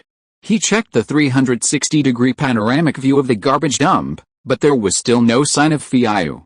He frowned slightly and recalled that when Feiyu stood in front of the pile of stones, her fingers seemed to have raised and operated her communication projection screen. Yu Qianzhen quickly realized that Yan Feiyu must have sent a request for a live broadcast during lunch break. What was she doing to avoid other people's sight? Yu Qianzhen carefully studied each stone in the pile of stones, wondering where she was at the moment. Feiyu climbed onto a stone as big as a table, touched everywhere, and felt safe and reliable, so she sat down with her knees hugged and closed her eyes to rest. She was really tired this morning. An hour later, the break was over, and the clearing competition continued. Feiyu's figure appeared in the A106 plot. Huh? Miss Yan hasn't invented any new tools, Yi Xiaoguang was surprised, then excitedly said, I think she might choose to quit. Let's wait and see. Did you forget her 13 pounces? Qi Wei shook his head. If dozens of groups had quit, I'd bet she'd follow suit, but she's the first one now, and I have a feeling she won't, but she just disappeared into the garbage dump for an hour and hasn't come up with a new trick. Hope is slim. Even if she can close the gap with the second to last place on her own, it's going to be difficult. The longer she waits, the bigger the gap gets. It's completely pointless to keep wasting time. Xiaoguang, what's the situation with your own plot? Shang Tenin interrupted. Junior brother is working on it. Even so, Yi Xiaoguang couldn't help but feel worried and switched the screen to his own plot. Shang Tenin looked at the projection screen. Feiyu had reappeared, looking unchanged. Every word Yi Xiaoguang said made sense. To keep wasting time like this wouldn't change anything. While her perseverance might satisfy the academy, it would be extremely hard on her. That afternoon, Feiyu inspired both sympathy and awe. Without Xing Wenwen's company, she toiled silently on plot A106, pulling weeds, picking up rocks, and sweeping the floor, all three tasks in turn. Even so, she managed only a small patch of ground. Compared to the frantic movements of the robots in the other plots, each time she bent down and stood up, she exuded a sense of sluggishness. The sight of plot A106 was easily tiring for the spectators. Everyone was used to seeing her running to the garbage dump to look for treasures as soon as she had a break, so when Feiyu threw down her broom and went to the garbage dump again during the last break in the afternoon, Yi Xiaoguang just sighed. Miss Yan is planning to get through today before giving up. It's really sad to see. Those freshmen who are almost halfway through their work should be considerate of their senior sister and just unload some tools for her. As soon as the words fell, Fang Zhao, Qi Wei and others beside him laughed. Shang Tenin couldn't help but curl up the corners of his mouth at Yi Xiaoguang's intentionally bitter joke, and shook his head secretly. Yan Feiyu had a really hard afternoon. She was so unlucky. She was the only fourth-year graduate in the whole field. The other freshmen were busy with themselves and had no ability or idea to take care of her. If there were one or two senior students on the field, even if they were not from her class A, they might be able to give her some help. The people in Section A were closely watching Feiyu's every move. From a professional perspective, they thoroughly studied the garbage dump Feiyu frequented through the projection screen. Well, the stones can be used, But they need other tools. Isn't it just about whittling the stones into something like a shovel or a pickaxe? I have tools for whittling stones, so why would I need to whittle stones? I can just dig the ground. What about the branches? They have thorns on them. Bigger thorns would be easier, but what can you do with these small ones? Hey, what is Feiyu doing? She looks like she found something, a straw basket. She pulled it out from under the branches. It wasn't something someone threw away, she made it herself. She must have made it during her lunch break. What's it good for? The students discussed it, and before long, almost everyone's eyes bulged. Because Feiyu had long been visually tiring, when she stood in front of the pile of debris at the edge of the temporary garbage storage area, took off her black coat, and revealed the light yellow flowing princess dress underneath. Few people noticed except for the students in Class A. Feiyu covered her eyes with the clothes, tied her sleeves behind her head, and used a long branch to pull out the body of a gray bird from the pile of debris, and then put it into the barely sufficient soft straw basket. She paused for a moment before squatting down. She glanced into the basket and immediately turned her head away with nausea, almost retching. Shuang Tanan couldn't help but frown, watching her turn her head back, and seemed to stretch her hand to the basket with a stiff neck. The exposed wrist was still snow white, and the light yellow lace cuffs held a dark green agate bracelet. The color combination was so soft, but the area below the wrist was not very attractive. Shuang Tanan had never seen a girl get her hands so dirty. Her 10 fingers were all covered with dirt. At this moment, she quickly pulled up the straw rope at the mouth of the soft straw basket and pinched the basket mouth. Her hands were actually less than a fist away from the dead bird, through the straw basket with a large mesh. She could endure it. Shuang Tanan couldn't help but admire her. Feiyu tied the soft straw basket tightly and quickly pulled out a small branch that she had long liked from the pile of branches. Shuang Tanan saw that there was a side branch at one end of the branch, which she used as a hook, hooked it into the mesh of the straw basket, and walked away with it. Feiyu's appearance after walking out of the garbage dump shocked the new students. She was dressed normally with leather boots, black pants and a yellow top, but most of her face was covered with black clothes, revealing only a pair of calm eyes. She seemed to be afraid of people getting close to her to talk, and walked very fast, carrying a branch with a bunch of straw hanging under the branch, and no one knew what it was for. When greeted, she gave a cursory nod, unlike the faint smile she'd returned when she'd passed by before. Instead, she calmly surveyed their plot. As Feiyu walked, the freshman glanced at her curiously, then at her straw basket, suspicious. She ignored them, hurried back to her own plot, and placed the basket of branches on the small, cleared patch. Without paying any more attention, she walked a dozen steps away before finally letting out a sigh of relief. After taking in the sea view, Qi Changgong turned back to check on the action on the field, curiously asking, "Hey, why is Miss Yan wearing a mask? Are you worried about the dust from sweeping?" Plot A106 remained a barren wasteland covered in weeds and gravel. The cleared area was small and inconspicuous, resembling, at most, a patch of dry earth. A single brown branch and a tangle of weeds merely made the cleared area appear uncluttered, blending in more seamlessly with plot A106. A frail woman, her face wrapped in a piece of clothing, clutched a broom made of wild tumbleweed, many of its branches already broken, as she diligently swept a corner of the field. In the distance, robots of all shapes and sizes radiated power. Even the most self-deprecating comedians possessed golden racial proportions. They turned the soil, shoveled away rocks, uprooted tree roots, dug ditches, and built walls, tirelessly pushing forward the project. Seeing the imminent rise of the magnificent building filled their controllers with a surge of anticipation. If you're listening to this novel on a channel other than Fanfic World, it means they downloaded and uploaded it without effort. We cordially invite you to visit our channel, Mundo Fanfic Novelis. There you'll find the original version of this story and you can explore many other novels of various genres. We're waiting for you to immerse yourself in a world of incredible novels. Chapter 109 New Neighbor in the East District. At dusk, the first day of the safari competition concluded. The large school bus carrying students to and from the Shirakawa coast slowly stopped at the East Suku District stop.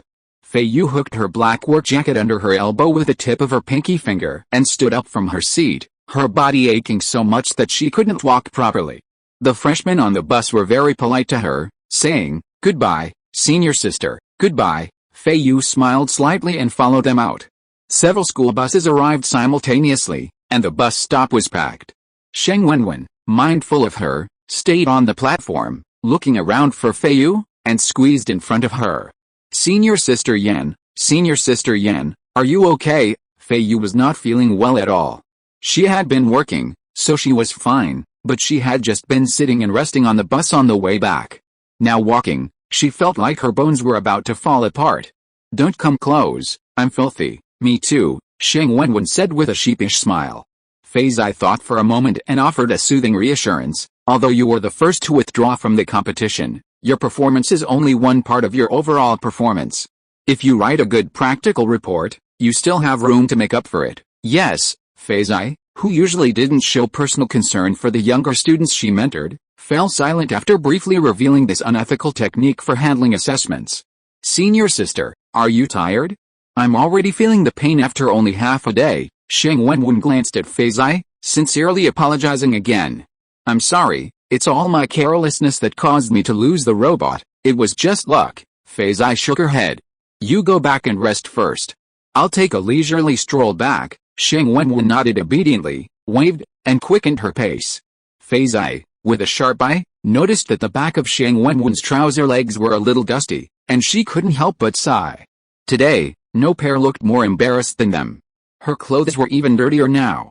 If she stomped her feet hard, she might be able to shake off the dust on the ground. However, even lifting her feet to walk was difficult for her at the moment because her joints were not flexible. The video prompt sounded. She picked up the phone and glanced at the projection screen first. She saw the large round flower bed in the background clearly. She turned back and saw Shuang Tianan standing by the flower bed more than 10 meters away. The Students' Activity Center has a physical recovery cabin that can be reserved. Do you want to make an appointment, public? Shuang Tianan nodded speechlessly. Then I don't need it. Thanks for the reminder. If you don't, how will you hold on tomorrow? If someone stops working for 10 minutes, they're deemed unfit to work and must leave. Fei Zai raised an eyebrow and asked, how do you know I want to hold on tomorrow? That dead bird, I saw it. Shuang Tianan waved his hand, acknowledging the greetings of a few acquaintances. He turned and headed towards his dormitory building. Seeing Fei Zai starting to walk on the projection screen, he subconsciously looked up. She was easy to spot in her white shirt and black pants. She walked slowly, and some people passed her. Shuang Tianan glanced further into the distance, remembering the address of her dormitory building. It was indeed there, so he retracted his gaze and returned to the projection screen. As he walked, he said, the physical recovery cabins in the East Dormitory are all in the Students' Activity Center. They're usually used by sports teams after training. There aren't many cabins, but they're relatively empty before 8 p.m. now. You might not be able to get in any later. I don't need it, Fei Zai said firmly. Okay, Shuang Tianan said, no more persuasion. I may not need to play tomorrow. Shuang Tianan glanced at Feiyu and nodded. It's hard to say. But if you can stay on the court, will you still rely on your hands like today? Feiyu couldn't help but sigh. It can't be helped. If my grades weren't so bad now, I would have given up long ago. She frowned and said worriedly, I'm late for my lecture, and if this practical is at the bottom, I'm afraid I won't pass. Isn't there also a professional teaching practical? And your lectures in the lectures were very good, Shuang Tianan analyzed for her. Besides, the heritage education course has never had a graduate fail. Never, doesn't mean there won't be one now or in the future, Feiyu sighed. In fact, she not only wanted to pass, but also wanted to get a good grade. The professor at the college had expressed his desire for her to stay on to teach after graduation. Although she was still considering it and was not sure whether to agree, after all, things were different now and she had to make money quickly. But it was still necessary to maintain a flawless transcript before formally declining. However, there was no need to tell Shuang Tianan about these uncertainties. She gave a grateful smile. Thank you for reminding me about the physical recovery chamber. I'd better go back and rest early. I hope your team is doing well. Your building is on your right. You need to turn. Shuang Tianan reminded him casually, then said, then go and rest. I wish you all the best tomorrow. Fei Zai cut off the video call, subconsciously looked up to check the road, and turned to the right path. She thought that she had occasionally taken the wrong way twice, which had given Shuang Tianan the wrong impression that she didn't know the way. She walked slowly towards the building and entered the elevator. When she reached the 13th floor, the elevator opened and someone left. Only she and another person were left in the elevator, each occupying a corner. The person tilted his head to look at her. Although tired, Feiyu stood upright, her neck straight and motionless. When the elevator reached the 18th floor, the person was still looking at her. Feiyu turned her head and glanced at him faintly. Yu Qianjun smiled suddenly. Student Yan. Feiyu glanced at his attire. Today was the joint field cleanup competition for fourth-year graduates and first-year freshmen, a big day, and everyone was dressed in war clothes. The man in front of her, wearing a dark blue uniform, must be from class C4. Remembering that they were all competing in the same arena, she suppressed her initial displeasure and said in a calm tone, "Do I know you?" "Yes, you're Yan Feiyu from class A4, Yu Qianjun's smile widened. "You knew me before, but you may have forgotten now. I'm Yu Qianjun from class C4. Last year, we collaborated on the Ancient Culture Experience Center project." Feiyu thought for a moment, remembering that there was such a person. Shuang Tannen had organized a meeting for everyone and had brought him to see her water sunflower picking experiment. "Hello," she replied. "I saw you in the building the past couple of days. I wasn't sure at first, but it turns out it was you," Yu Qianjun said. As the elevator reached the 23rd floor and the doors opened, he politely said, "We just happen to live on the same floor." Feiyu couldn't help but glance at him before taking a step forward. "Oh, what a coincidence. Did it have a tough day today?" Yu Qianjun asked, following her out of the elevator. "Not bad." Feiyu took 2 steps, then glanced sideways. "I live there," Yu Qianjun said casually, gesturing to the hallway ahead. "It's just across from your room. My classmates saw you cleaning up the court with your bare hands today, and they were also impressed. If it were me, I wouldn't have been able to hold on. I can only do a little bit when I'm on court," Feiyu said modestly. She paused at the door and looked back at where Yu Qianjun had stopped. The door was indeed diagonally across from hers. "If you need any help, just knock. It's the way it is here." Yu Qianjun smiled and opened his own door. Feiyu nodded slightly and went inside. "Student Yan," Yu Qianjun called over, turning to her. "I heard you give a speech in class the other day, and you said something that I thought made a lot of sense." Feiyu waited anxiously for the next words. "First, do it. Only after you've done it can you be confident in the results." Yu Qianjun smiled at her, his voice as mellow as a warm spring breeze.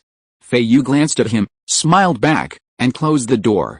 Then, twisting her aching neck, she reflected that her work today had surprised quite a few people. People, both acquaintances and strangers, had come to discuss and reason with her. Chapter 110 Floor Leader. Feiyu finished her shower, carelessly downed a tube of nutritional supplement, and collapsed on the bed. Just as she was about to fall asleep, a video message came in. "Is that you?" The projection screen showed none other than her new neighbor, Yu Qianjun. Judging from the background, he was probably sitting on the bed, his face slightly damp, likely freshly showered. Feiyu frowned, feeling that Yu Qianjun was rather unrefined. He wouldn't let anyone see anything inappropriate, yet he was so careless as to upload such a simple, everyday scene directly to the video message. She went into the bedroom and put on her pajamas. Whenever she saw a video message, she would consciously block the live feed to avoid embarrassment. Yu Qianjun's behavior was a bit rough. Feiyu suddenly remembered more details. During the water sunflower simulation experiment, he had thought she was in danger and jumped into the river. He had good intentions, but he hadn't avoided looking at her when he climbed ashore. Feiyu now fully recalled Yu Qianjun, and her feelings about him became coherent, finally placing him among the people she already knew. She had a habit of categorizing people by labeling them. In her opinion, Yu Qianjun was a decent person, though lacking in manners, not the kind of elegant gentleman he was. Yu Qianjun didn't see Feiyu, but his first sight was the sky. It was bright and clear, with only a pure white bird flapping its wings leisurely, soaring through the frame. He was stunned and stared at her for a while, then suddenly remembered that although he couldn't see Feiyu, Feiyu could see him, so he curled his lips and said politely, "Student Yan, it's me, Yu Qianjun. Did I disturb you? I'm so sorry, I just went to check the hygiene of the public area, and found that you were on duty today." Feiyu shook her head vigorously to shake off some sleepiness, and said suddenly, "Yes, I am on duty today, I almost forgot." You are. I'm the floor supervisor of our floor." Yu Qianjun smiled. "Are you going to do cleaning today? If you are too tired, it's okay to take a leave. However, you didn't seem to do it the first 2 times. It has accumulated too many times, and you must give a reason. This is the hygiene management code of the floor. I will do it, and I'll go in a while. Feiyu's expression became serious. I'm really sorry about the first 2 times. I had a project outside at the time. After I came back, I wanted to come to you to explain, but I have been busy these 2 days and forgot for a while. Can I make it up later? Okay, as long as you have a reasonable reason. Yu Qianzhen smiled generously. You don't have to do it today. I see you are very tired. We can just switch schedules. You don't have to bother others to switch. You just moved in and may not be familiar with the neighbors yet. Well, Feiyu pondered for a moment and shook her head. I have time today and will go to do the cleaning in a while. I will trouble you next time if I really have to. Thank you for your kindness. Okay. Yu Qianzhen turned off the video. Feiyu changed her clothes again and opened the door. Yu Qianzhen also opened the door diagonally opposite. I think you may not know where the cleaning supplies are. I will take you there, thank you, she said with politeness and gratitude in her tone. I really don't know. There should be markings on the floor layout map, right? Yes.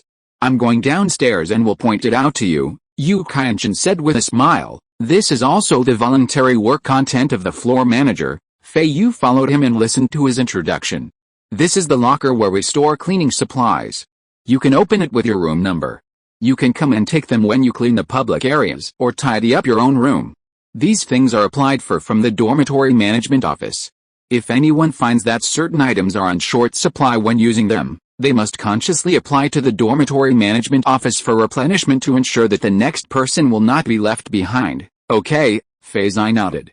Yu Qianzhen looked at her and said, this depends on everyone's self-awareness. Sometimes, if we are negligent for a moment, the neighbors will complain too much and they will be unhappy. Feiyu glanced at the various rags and detergents on the shelf. I see, then I'll go downstairs for dinner. Yu Qianzhen smiled. Have you eaten? I have, you can get busy. Thank you. Feiyu pulled out a pair of gloves. Yu Qianzhen walked away a few steps and turned back. Do you know the boundaries of the common area? Yes. Feiyu looked around. Corridors, lounges, everywhere outside the rooms? Right, yes, Yu Qianzhen smiled. That includes the shared facilities, tables, chairs, walls, floors, and so on. The elevator door opened, and he stepped in, nodding at Feiyu. You go ahead. With no one around, Feiyu faced a shelf of cleaning supplies alone. She took a deep breath, lifted her aching arms, and put on her gloves. Half an hour later, Yu Qianzhen returned, glanced left and right, and paused. She saw a slender, gray figure at the back of the hallway, brushing the wall with a long brush handle and tilting her head back. She was fully equipped, wearing a work mask for cleaning, a face mask, and a hair cover. Feiyu heard footsteps and turned instinctively, catching sight of Yu Qianzhen approaching. Is it too early for me to check now? Yu Qianzhen paused 2 meters away, teasing. I still have the tables and chairs in the lounge to clean, Feiyu said truthfully. I'm just kidding. Yu Qianzhen walked in. Take your time. Just get it roughly right. There's no requirement for spotless cleanliness. After all, everyone has their own things to do. Just feel like you're getting by. Feiyu glanced at him, then turned back to painting the wall. Yu Qianzhen watched for a moment. Her hair, wrapped in a hood, had a few strands escaping and clinging to the back of her neckline. He reached out and brushed the wall next to her, praising, so clean? Feiyu remained silent, her arm raised, brushing the wall, working diligently. Student Yan, I'll arrange for you to make up the first 2 you owe tomorrow. What do you think? You cleaned so thoroughly today, so a quick wipe tomorrow will save you both time and effort. Feiyu was a man of efficiency. Although she felt the corridor cleaning had to be incorporated into the cleanup operation, it was still a good idea to make up for it sooner rather than later. Without hesitation, she said, okay, thank you. Yu Qianzhen chuckled softly. You're welcome, he chimed. Student Yan, are you still planning to clean the plot yourself tomorrow? During the break in the cleanup operation, the academy has stipulated that graduates shouldn't discuss strategy. Feiyu glanced over, her eyes distinct through her mask. I'm not trying to discuss game strategy, Yu Qianzhen shrugged. I was just impressed by your performance today. The people in Division A are truly capable, just okay, she muttered under her mask. Yu Qianzhen waited for a moment. Feiyu continued to paint the wall, her neck half tilted back, without saying anything more. He patted the wall and said, Student Yan, Then you keep busy, he laughed as he spoke. Actually, I was just about to say that when we're on duty, we usually apply to the dormitory management office in advance for a housekeeping robot to clean the common areas in our own dormitories. I didn't expect that the people in your team A don't want a robot on or off the field. That's amazing. Feiyu's mask covered most of her face. She said goodbye to Yu Qianjun calmly, turned back, stared at the wall brush high above, bit her lip and continued to wave her arms. People thought she didn't want a robot, but she almost wanted it to death. It was just because she had done a day of pure physical work, which was never so dirty and tiring, and her brain was dull. She was led by the floor leader to the cleaning supplies locker and worked for a while before she thought of it, so she gave up. This day, she was really exhausted. Chapter 111 Zero-Degree Concept. On the second day of the cleanup operation, Feiyu woke up early, her joints aching even more. She washed up and went out, and the door across from her opened almost simultaneously. "Good morning, classmate Yan," Yu Qianjun greeted.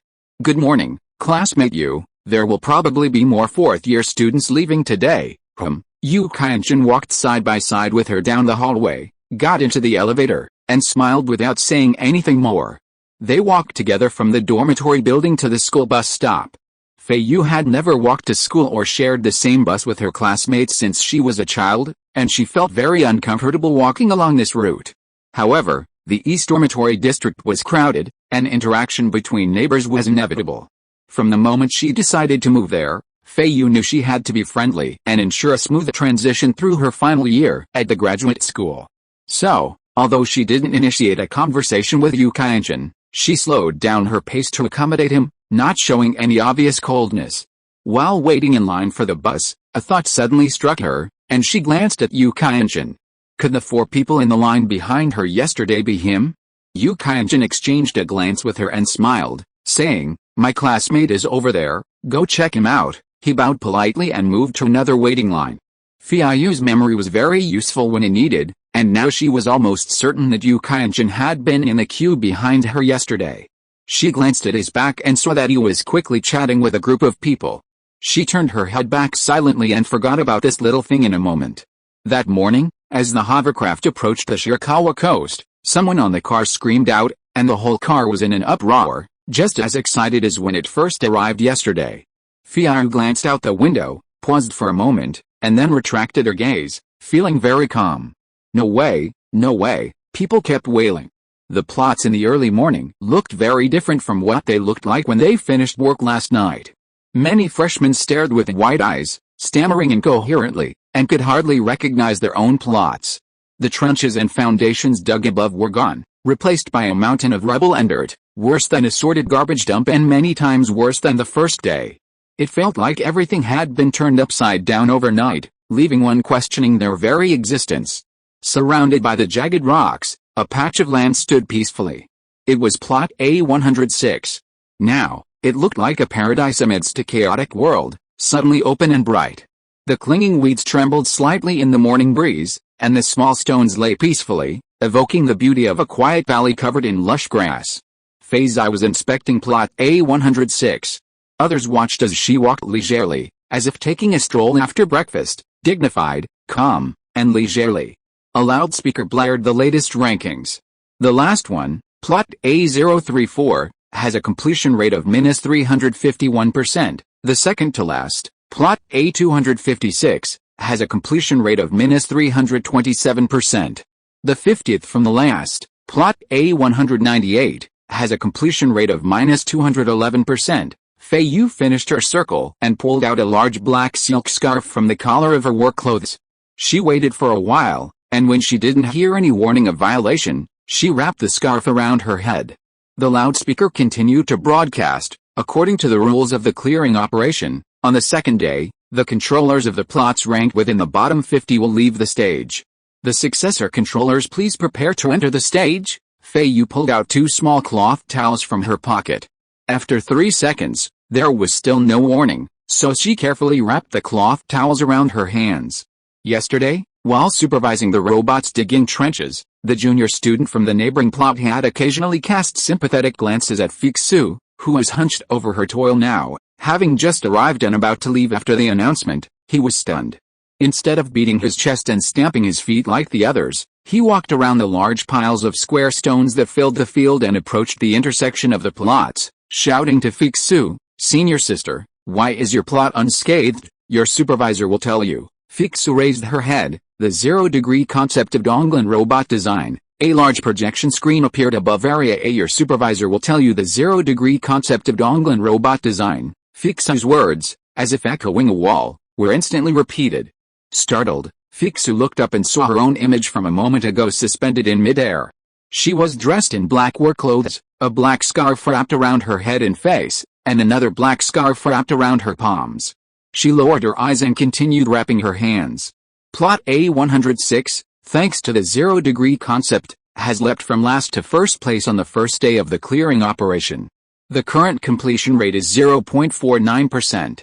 We ask all students to continue their efforts and strive for even greater success. The zero-degree concept of robots emphasizes respect for free life forms. Under this zero-degree concept, robots must adhere to their first ironclad rule: never attack humans, whether actively or passively.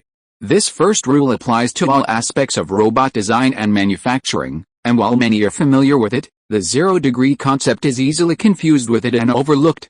However, the zero-degree concept does underpin the behavioral philosophy of certain robots. Distinguished venues such as environmental protection agencies, biological research institutes, charitable organizations, memorials for the deceased, and high-end clubs will custom-build zero-degree concept robots. Feiyu's plot A106 was scrutinized by many students on the beach. She saved the plot with a zero-degree concept. There has to be some kind of life form, dead or alive, right? It's impossible for her to sneak back to keep watch. No mistakes in one poem, one post, one content, 1619, one book, one forum. The Academy has a rule that prohibits staying at Shirakawa Coast outside of competition hours. How could she possibly come back? Besides, if she keeps watch alone, that's not the zero-degree principle, that's the first degree. Many clever people had already set their sights on the straw basket. Although they hadn't seen what was inside yesterday, they had already guessed it. Strange expressions played on their faces, and they clucked their tongues. Does anyone know what's inside? A dead bird, Yu Qianjin replied. Wow, is it really the dead bird from the garbage dump? She went to the garbage dump over and over yesterday, and I got curious, so I took a look around, and I saw the dead bird too. She actually picked it up. Feiyu's dramatic comeback was the first surprising event of the second day's competition. As the students in Division A said, I knew Feiyu would make a comeback, but I didn't know it would be this big. Those freshmen, how happy they were yesterday, how heartbroken they are today. Division GUI was also discussing the matter. Yi Xiaoguang thought for a moment and said admiringly, Miss Yan guessed at least two things. First, it's not normal for the competition to proceed so peacefully. We all know that, but I didn't know what weird things would happen. I kept wondering if the hospital would lead seawater backflow to tease the freshmen and flood their plots. But she guessed that the robot engineering team over there would dump all the earth, rocks and garbage here at night. That's not all, she even guessed the second thing. The intelligence system of the construction robots over there will apply the zero-degree concept, not the first law. Actually, now that I think about it, it's easy to understand. Feng Zhao pointed to the robot construction site inland. They can't just deal with the life forms encountered on the construction site casually. What if they are rare? That's right, we are a research institute, and the robots we produce must of course have an academic style, apply the zero-degree concept, be more tolerant and kind, and generally respect life forms. Robots produced outside focus on practicality and efficiency, and they meet the standards and are directly shipped out of the factory for service by using the first law of respecting humans. When carrying out destructive actions, intelligent robots guided by the zero-degree principle will politely leave living, free living entities and avoid dead ones. While the zero-degree principle can be applied broadly or narrowly, depending on the specifics of the location, a dead bird, in its lifetime, was undoubtedly a free living entity. Furthermore, it was a dead bird placed in a straw basket clearly woven with human hands. Feiyu took a gamble. Before leaving the scene yesterday, despite the discomfort, she painstakingly moved the dead bird to her own plot. This victory, achieved without a fight, safeguarded her modest 0.49% achievement and turned the tide overnight. She tied the cloth tightly around her palms, Completing these limited safety precautions, and sighed inwardly, I need to keep working hard today. Chapter 112 Welfare. The second day's schedule was packed. By the end of the morning, the rankings had been updated. The bottom 50 had seen a new batch of controllers replaced, and more fourth-year graduates were taking the field. Xiong Tenan's Jr. had been unlucky. He had formed a small group with 3 close classmates and was making good progress, but they hadn't expected a disaster the previous night. 2 plots were particularly badly damaged. Because they'd averaged the scores among the 4, they'd narrowly avoided elimination in the morning's rankings. The 4 of them diligently cleaned up the area all morning, but one plot was so overcrowded with debris that, when the scores were averaged before lunch, they unfortunately placed themselves in the bottom 50, eliminating them all. Xiong Tenan briefly handed over the work to his junior and met with the other 3 graduate students in his group. Since they couldn't start work during their lunch break, they found a relatively flat area and worked on disassembling and reassembling the teams for robots, improving their performance. Across the vast expanse of sand, a dazzling array of robots stood on various plots. Teams gathered for discussion, while those without worked alone, each one huddled beside a machine. After a night and morning of use, and this morning's use, these robots, not originally designed for construction cleaning, had developed numerous problems. By now, the cleanup had become a repair competition. Midday was prime time for robot maintenance, and no one was idle on the construction site. Feiyu, without a robot, was the most idle. Yesterday's manual labor had left her hands and feet limp and sore. She had endured the morning, now exhausted. The weeds she had pulled were half dried after a long day in the sun, so she gathered them together and sat down, her head resting on her knees, squinting to rest. The people in the neighboring plots, chewing on nutrient supplements and still servicing their machines, were envious. As the day wore on, A106's progress gradually lost interest, largely due to its apparent dullness. Feiyu, dressed in black, toiled her way, working slowly, pulling weeds and picking up rocks. Watching her toil, time seemed to freeze. Meanwhile, the other plots were bustling with activity, especially after the 4th graders took over. Their skills were unleashed almost immediately. The robots seemed to come alive again in their hands, and the piles of rocks on the plots shrank at an exhilarating pace. The audience's attention was drawn away. However, on the beach, Qi Changgong sat a little further away from the crowd, staring intently at the projection of plot A106. During lunch, the field staff could opt to block out the images for a short break, and Feiyu chose to do so. While her plot appeared deserted, Qi Changgong watched her disappear. He knew exactly where she was. Qi Changgong pondered that Feiyu had gone to the garbage dump yesterday to pick up scraps, even going during her lunch break. Today, she wasn't going. He wasn't sure if she was exhausted or had other ideas, so he stared at the blank screen in silence. Work resumed in the afternoon, and Feiyu, dressed in black, reappeared on the screen. Qi Changgong noticed that her movements were becoming increasingly sluggish. Her ranking had been falling. In the morning, she was the newly crowned number 1, attracting everyone's attention. By the end of the day, she was ranked outside the top 10. Qi Changgong hoped that she would still be there tomorrow. At the end of the day, the legendary benefits arrived. Students, thank you for your hard work. The hospital greatly appreciates your efforts and fully understands the difficulty of the cleanup project. To ensure the successful completion of the project, we have decided to provide a convenient measure. You will be asked to vote on one of the following 3 options. 1. Allow on-site workers to maintain night watch at the construction site. 2. Allow on-site workers to hold a material exchange market. 3. Allow on-site workers to reorganize their teams.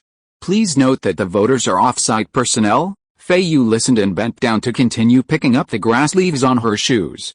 Both material exchange and team reorganization were excellent, but unfortunately, she had nothing to offer, and could not enjoy any of the benefits. How about having them keep watch? Qi Changgong jokingly urged Feng Zhao as they sat on the beach. That's it, let them keep watch, and Qi Wei will be left here. Feng Zhao, tonight we two will sleep in the dorms, it'll be more spacious. You know what? Every freshman on this beach got a scare yesterday, so they'll definitely choose to keep watch. If all us seniors are as mean-spirited as you and choose to keep watch, Qi Wei, Tannen, and the others will really have to sleep on the construction site, Feng Zhao said happily. I'll do the same as you, Yu Qianjun chose team reorganization. Sheng Wenwen, thinking of Fei Zai, also chose team reorganization, secretly hoping someone would be kind enough to offer Fei Zai a companion. However, team reorganization wasn't a popular option. The clearing operation had lasted 2 full days, and regardless of their performance, it was all their own doing. Now, teaming up with others and splitting the points equally would be embarrassing if they went too high, and no one would be happy if they went too low, so few people chose this option. Night watch was a popular choice. Just as Feng Zhao had predicted, the freshmen had suffered a setback on the first night, and most of them thought it was a good idea to prevent the inland robotics engineering team from leaking liquid and dumping it. The senior students watching the fun, though they felt the school wouldn't teach them a lesson twice, could resist the fun and chose night watch. Of course, many senior students, with a serious mindset, opted for the more reliable and practical resource exchange market. I don't want to watch the night, Shang Tenen's companion said. I hope the guys down there are smart enough. As soon as they finished speaking, the result was announced. Night watch triumphed over the resource exchange market, becoming a bonus for this wilderness cleanup. Feiyu straightened up, a little stunned. She couldn't believe there were so many senior students, and such a bizarre outcome had occurred. She hadn't prepared for 2 days of unarmed labor followed by another arduous night in the wilderness. Student Yan, I'm about to go home. I just remembered something. When Yu Qianjun video called Feiyu, she was untying her black scarf, holding a corner with her orchid finger, shaking the dust into the air. He asked with concern, are you tired today? No problem. What's up? Feiyu tried to be polite to her new neighbor and floor supervisor. Nothing. I remembered you had hallway cleaning duties today. So I told you I'll adjust your time. Thank you. You've already adjusted twice. I really trouble you. You're welcome. It's just a small matter. Everyone has bad timings. Yu Qianjun smiled and glanced at Feiyu. A camping tent was being pitched on her plot, kicking up a cloud of dust. You'll have to continue to work hard at night and won't be able to sleep well, he reminded. It's at the seaside, and the night wind will probably be very strong. Maybe, someone next to me is asking the students on the field if they want to come over tomorrow morning to bring something. Yu Qianjun raised the corner of his mouth and said interestingly, Classmate Yan, do you need anything? For example, drinks, hot tea or something. I can bring it to you. By the way, no, the school should have prepared the necessary supplies for us. Feiyu walked towards the tent bag. Thank you. Yu Qianjun looked around and lowered his voice. Classmate Yan, I don't think it is likely that garbage will be dumped on our land again. Maybe you can sleep more peacefully at night. Feiyu paused slightly, looking at the crowd on Yu Qianjun's side, all squeezing in line to get on the hovercraft to go back. She nodded and replied very concisely, I know, thank you, you're welcome. Yu Qianjun smiled widely. I'm setting up the tents. Could you please change the corridor cleaning schedule for me?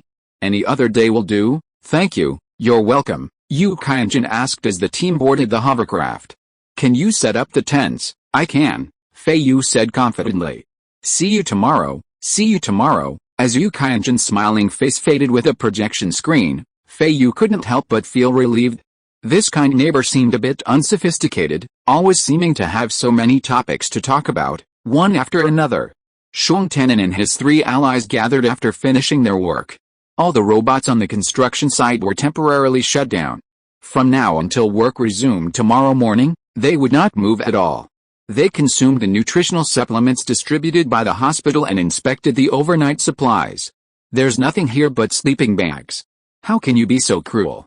You're almost graduating and still making things so difficult. The companions chatted and laughed, and soon they agreed that, just in case, everyone would set up tents in their own plots. Shang Tenen returned to his plot, estimated the direction of Feiyu, glanced at her from a distance, and requested a video call. Do you need help? He asked, and after taking a closer look at her background, he smiled and said, You've already set it up. Yeah. Feiyu was spreading out her sleeping bag, and she glanced up to see him sitting next to the tent bag. She looked around him and suddenly felt envious. Shang Tenen's plot was no longer a barren land. All the stones had been cleared away, and the sand layer underneath was scraped very flat. Are you okay today? Shang Tenen asked gently. You'll be fine after tomorrow. Yeah, Feiyu said frankly. I plan to go to sleep. Can't take it anymore. Shang Tenen asked, Some people are organizing and want to go to the construction site over there to check out the situation. I don't know how the construction of the future Beichuan branch is going. I heard that many people are going there. Are you going? A lot of people. Yes, I guess everyone wants to take advantage of the light now to check out the environment. Feiyu thought about it and decided to sleep on the deserted beach at night and follow the crowd to check out the situation. Then I'll go too. Chapter 113. You need me to return to Maman. The construction site in the inland hilly area was several times larger than the clearing site on the beach. The robotic engineering team was in full force, still working tirelessly. Feiyu was speechless as she listened to a large group of people next to her excitedly discussing whether there would be any unexpected events during the night. It seemed that the more unexpected events there were, the happier they were. They completely regarded this night watch as an interesting camping trip. Hey, who can tell if these construction robots have any special functions implanted in them? How special do you want them to be? We're going to ask you to leave the tent in the middle of the night for man-machine combat training. The group was talking excitedly, and a while later someone clamored to walk further along the perimeter of the construction site to take a look. Feiyu's hands and feet were sore, and she didn't have the energy to keep up with the main group, so she slowly fell behind. Can't walk anymore. Shang Tanin turned back. Where else are they going? Feiyu shook her head and said, actually, it looks the same everywhere. It's just a construction site. It's rare for everyone not to live in the dormitory, so let's have a walk while there are more people. Shang Tanin smiled and looked around. The stones over there are flat. Let's go sit for a while and wait for them to come back. Feiyu did not sit down immediately, but stared at the stones to assess them first. Shang Tanin glanced at her, paused, and reached out to grab the collar of his work clothes. I'll use my clothes as a cushion for you. No need. Feiyu simply refused. She glanced at Shang Tanin and was surprised that he was so gentlemanly that he was willing to use his shirt as a cushion for others to sit on. You know, he didn't have a change of clothes tonight and he would have to wear it again tomorrow. Put some padding on it, Shang Tanin said, about to take it off. The stones are a little cold. No need, Feiyu said after her assessment, sitting down immediately and looking up. Your clothes aren't thick, they won't be of much use. Shang Tanin, accustomed to her directness, didn't take them off. He just smiled and said, let's sit for a while. If they don't come back, we'll go back first. Yeah, how is the progress today? He asked. No progress, Feiyu said honestly. I gathered 2 piles of small stones and pulled some weeds. How about you? Shang Tanin looked at her. The once pampered and meticulous daughter now looked listless. Her eyes seemed to have been brushed by dust from a day of bending over to pick up stones, dull and gray. During this field-clearing exercise, she was undoubtedly the most miserable and hardest working person on the field. It made him, who had much better working conditions than her, feel embarrassed to talk too much about his progress. The loudspeaker announcement before the end of the day showed that his ranking had surpassed hers and even surpassed hers. It's okay, there are 4 of us in a team, he said casually.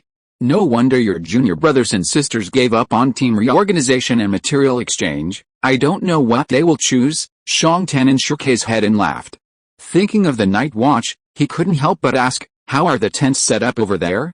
Everyone guards their own land, or does they camp on the boundary with the people on the neighboring plots? I camp in my own land, and the others. Feiyu tilted her head to think about it, and said uncertainly, that's it, I didn't pay much attention. Shang Tanin was not surprised by this answer.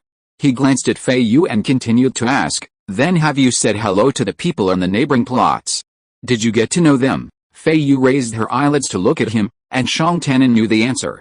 He couldn't help but make a suggestion. Everyone is sleeping in the open air today. I don't know what will happen at night. You'd better say hello and chat with the people on the neighboring plots. In case there's any movement at night, just shout over. They are the nearest people. What do you think will happen at night? Feiyu raised her eyebrows, and was very curious about Shang Tanin's expectations. I don't know.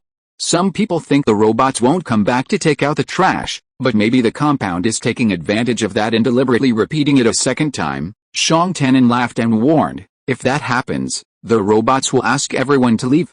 We should pack up our tents and find somewhere else to sleep. We should go with everyone else. It's better not to have any arguments in the middle of the night. Feiyu nodded. That's a possibility. What do you think? Shang Tanin was equally curious about Feiyu's thoughts. I don't know either. Maybe nothing will happen, That would be best. Everyone can get some rest. Shang Tanin returned to the original topic. Talk to your neighbors when you have a chance. The robot harassment is just a minor issue. There might be creepy crawlies out in the wilderness at night. Be careful. We still need to watch out for each other. Feiyu hadn't thought of this at first, but Shang Tanin's reminder made sense. She immediately decided to check around her tent before going to bed. Her plot of land was still mostly overgrown with grass and gravel, unlike the other plots that had been tilled. If there were creepy crawlies, they would tend to come to her land. Shang Tanin's words about going to recognize people and getting some help from each other seemed to be spoken to Finger. Your hand. Shang Tanin's eyes fell on Feiyu's hand. Your. Feiyu spoke almost at the same time as Shang Tanin. They both stopped talking at the same time and looked at each other. Feiyu lowered her head and subconsciously stared at her own hands. I saw that you wrapped your hands this morning. Is there anything wrong? Shang Tanin asked. No problem, it's just protection. Shang Tanin glanced at her fingers again, then glanced at the green part of her wrist, and said kindly, be careful of the bracelet. What were you going to say just now? Oh, Feiyu hesitated for a moment, thinking that the two of them were indeed bound together by legal relations, and it would not matter if she asked one more question, so she said, do you have any plans after graduation? Will you go back to Mommin? I haven't thought about it yet. Do you need me to go back to Mommin? No, there's nothing I need here, Feiyu hurriedly clarified, I just asked casually, and I will contact you again in the future. Shang Tanin naturally understood that she was talking about the follow-up ending of their marriage. I'll tell you when I've decided. He looked at Feiyu. What about you? Have you made any progress? Feiyu thought about the professor's suggestion and was also worried. After a while, she shook her head and said, I haven't made any progress yet either. I'll let you know when it's decided. Shang Tanin looked at the person in front of him. The setting sun left some afterglow on her hair. The faint red color mixed in with her black hair suddenly reminded him of the time when he was upgrading the robot at her house during the holiday. When she came to urge him to eat dinner, the light of Tadaquing shone through her hair. Comparing the two, there was still a difference. Her brows were more gloomy now than then. Shang Tanin knew that 42% of her family must be weighing on her mind. Sometimes he also admired her for taking on so many things alone. The sky turned a little gray and green, and the evening breeze blew on her face and clothes. They hugged their knees and looked at the construction site. When they had nothing to say, they continued to look at the construction site. After a while, people came back sparsely in the distance.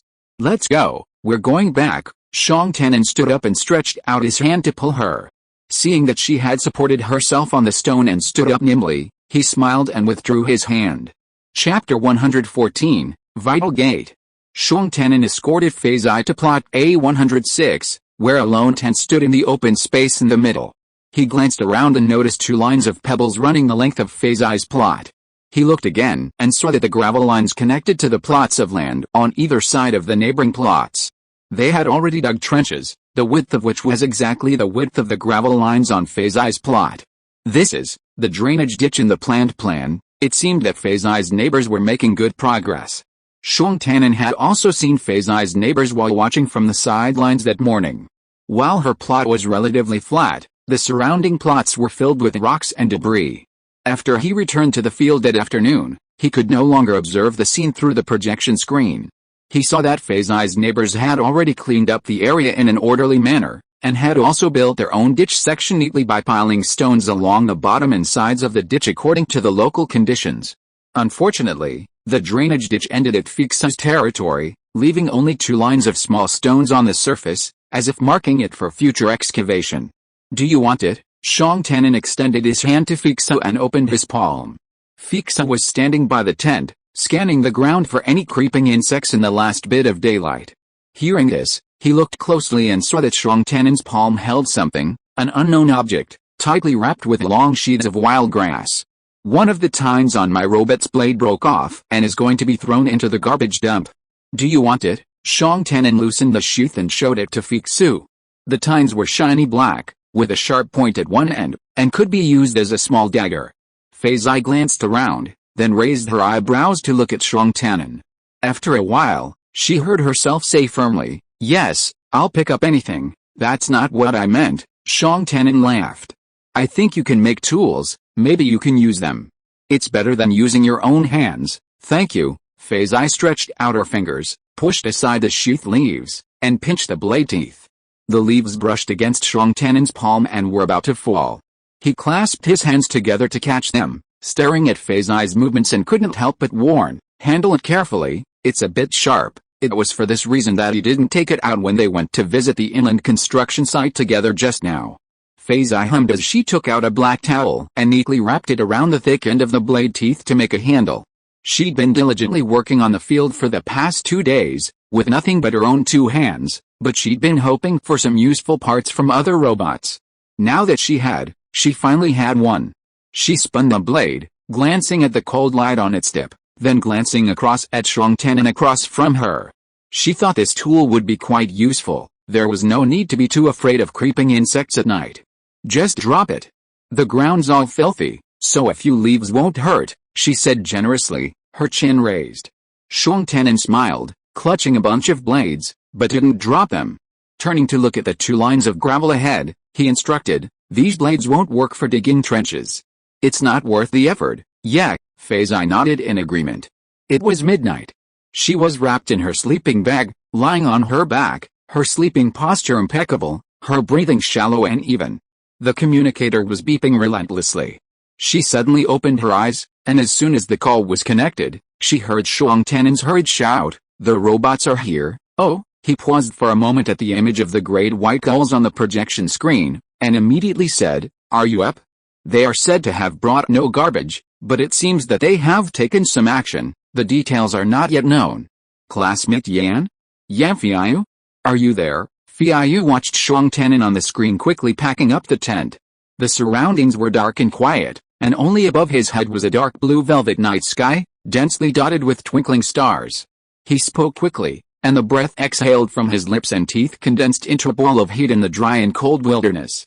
"I'm here," Feiyu said. She poured some strength into her sore and limp arms, and sat up with all her strength, replacing the screen of her great white gulls with a real scene. "Yes, what are you going to do now?" "Pack up the tent and take it with you." Shuang Tianen glanced at Feiyu, and could vaguely see that her hair was scattered on her shoulders, a little messy, and her whole body was dull, obviously not fully recovered from sleep. As of now, Yan Feiyu's image is probably the dullest. Shuang Tianen looked away, threw the tent bag on his back, and quickly instructed, "The robot will be in your direction soon. Don't forget to pack up the tent, otherwise you will have no place to sleep in the second half of the night." Feiyu gathered her strength and quickly climbed out of the sleeping bag. "They are coming from north to south, and my teammates will run into them first. I'm going to take a look and tell you if there's any situation. If the robot asks you to leave, you'd better go and retreat to where there are more people." "Yet. Do you want to catch them and change the system?" Shuang Tianen raised his eyebrows and looked at Feiyu. After these 3 or 2 sentences, she had lost her previous dullness. In the projection screen in night light mode, the person's cheeks and the hair beside her cheeks were blended in the darkness, and her facial features were highlighted, making her face look like it was covered with a layer of soft and bright night light. Her eyes were particularly clear, staring at him inquiringly. "No, I'll go check it out first." Shuang Tianen gave an additional instruction, "Don't mess with the system.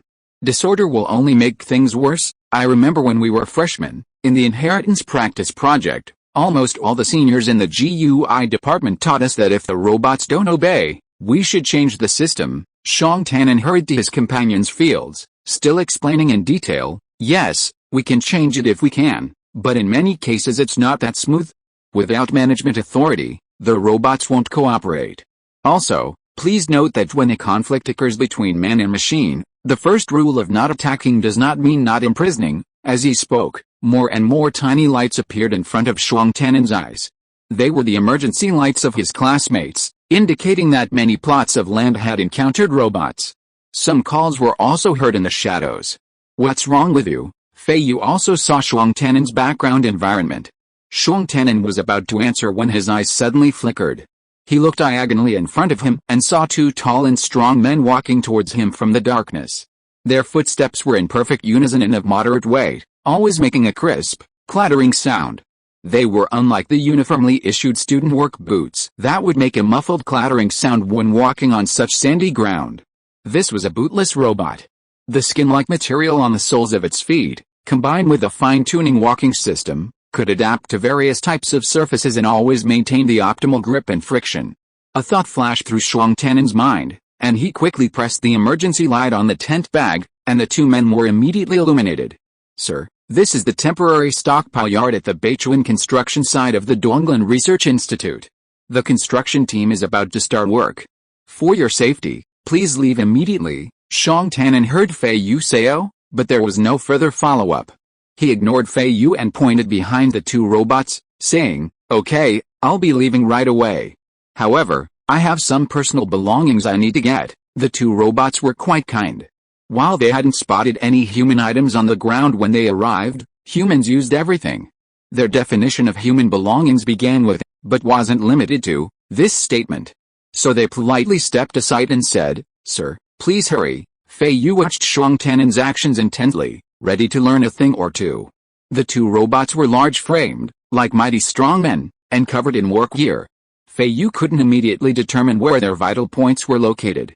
Normally, robots operated according to their built-in systems, and administrative privileges could be used to modify these systems during maintenance. However, in special circumstances, if necessary, they could use emergency braking via their vital points. However, if an outsider, not the management, tampered with their vital points, the robots would activate their highest alert and resistance measures. Feiyu had long known that the GUI department members were adept at gaming the system. Some of them were said to be able to devise their own tools, bypassing administrative permissions and forcibly triggering the robot's vital points. However, for this clearing project, aside from assigning one robot to each plot, no one was allowed to bring any other equipment. If Shuang Tianen wanted to control the robot before him, his first step would be to physically touch its vital point. Feiyu watched him approach the robot, holding his breath as he watched. "Excuse me, is anyone inside?" a voice suddenly called from outside her tent. Shuang Tianen paused, watching from the projection screen as the light filtered through Feiyu's tent. She crouched on the ground, squinting and glancing sideways at the tent door, her sleeping bag still only half rolled up. He hesitated briefly, then lowered his voice and said quickly, "The back of the collar." "Don't move if you're not sure." Feiyu raised an eyebrow, glanced at him, and replied, "Yes." With that, she simply turned off the video link. Now, they were all busy. "Will the person inside please come out?" The voice from outside the tent was warm and gentle. Feiyu lifted the door curtain, and in the night stood the same majestic robot. She nodded slightly in greeting, "Excuse me." Chapter 115, Emotionally Stable Programmed Machine. "Miss, this is the temporary stockpile at the Donglan Research Institute's Beichuan construction site. The construction crew will soon begin work.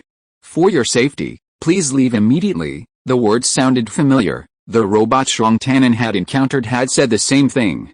"What are you piling here? Will it affect my tent? I finally found this camping spot. Can you please not move?" Feiyu folded her arms. The night breeze from the seaside blew over, her hair covering half her face. She shrank back, looking frail. "I'm so sorry, miss, you have to move. This is a temporary stockpile at the construction site. It's not appropriate for you to camp here." The robot's voice, reflecting her image, became increasingly friendly and apologetic. "We're about to move the earth and rock pile. According to work safety regulations, we need to clear the site of any non-essential personnel, but I don't see any earth and rock being brought in." Feiyu peered around, disbelieving.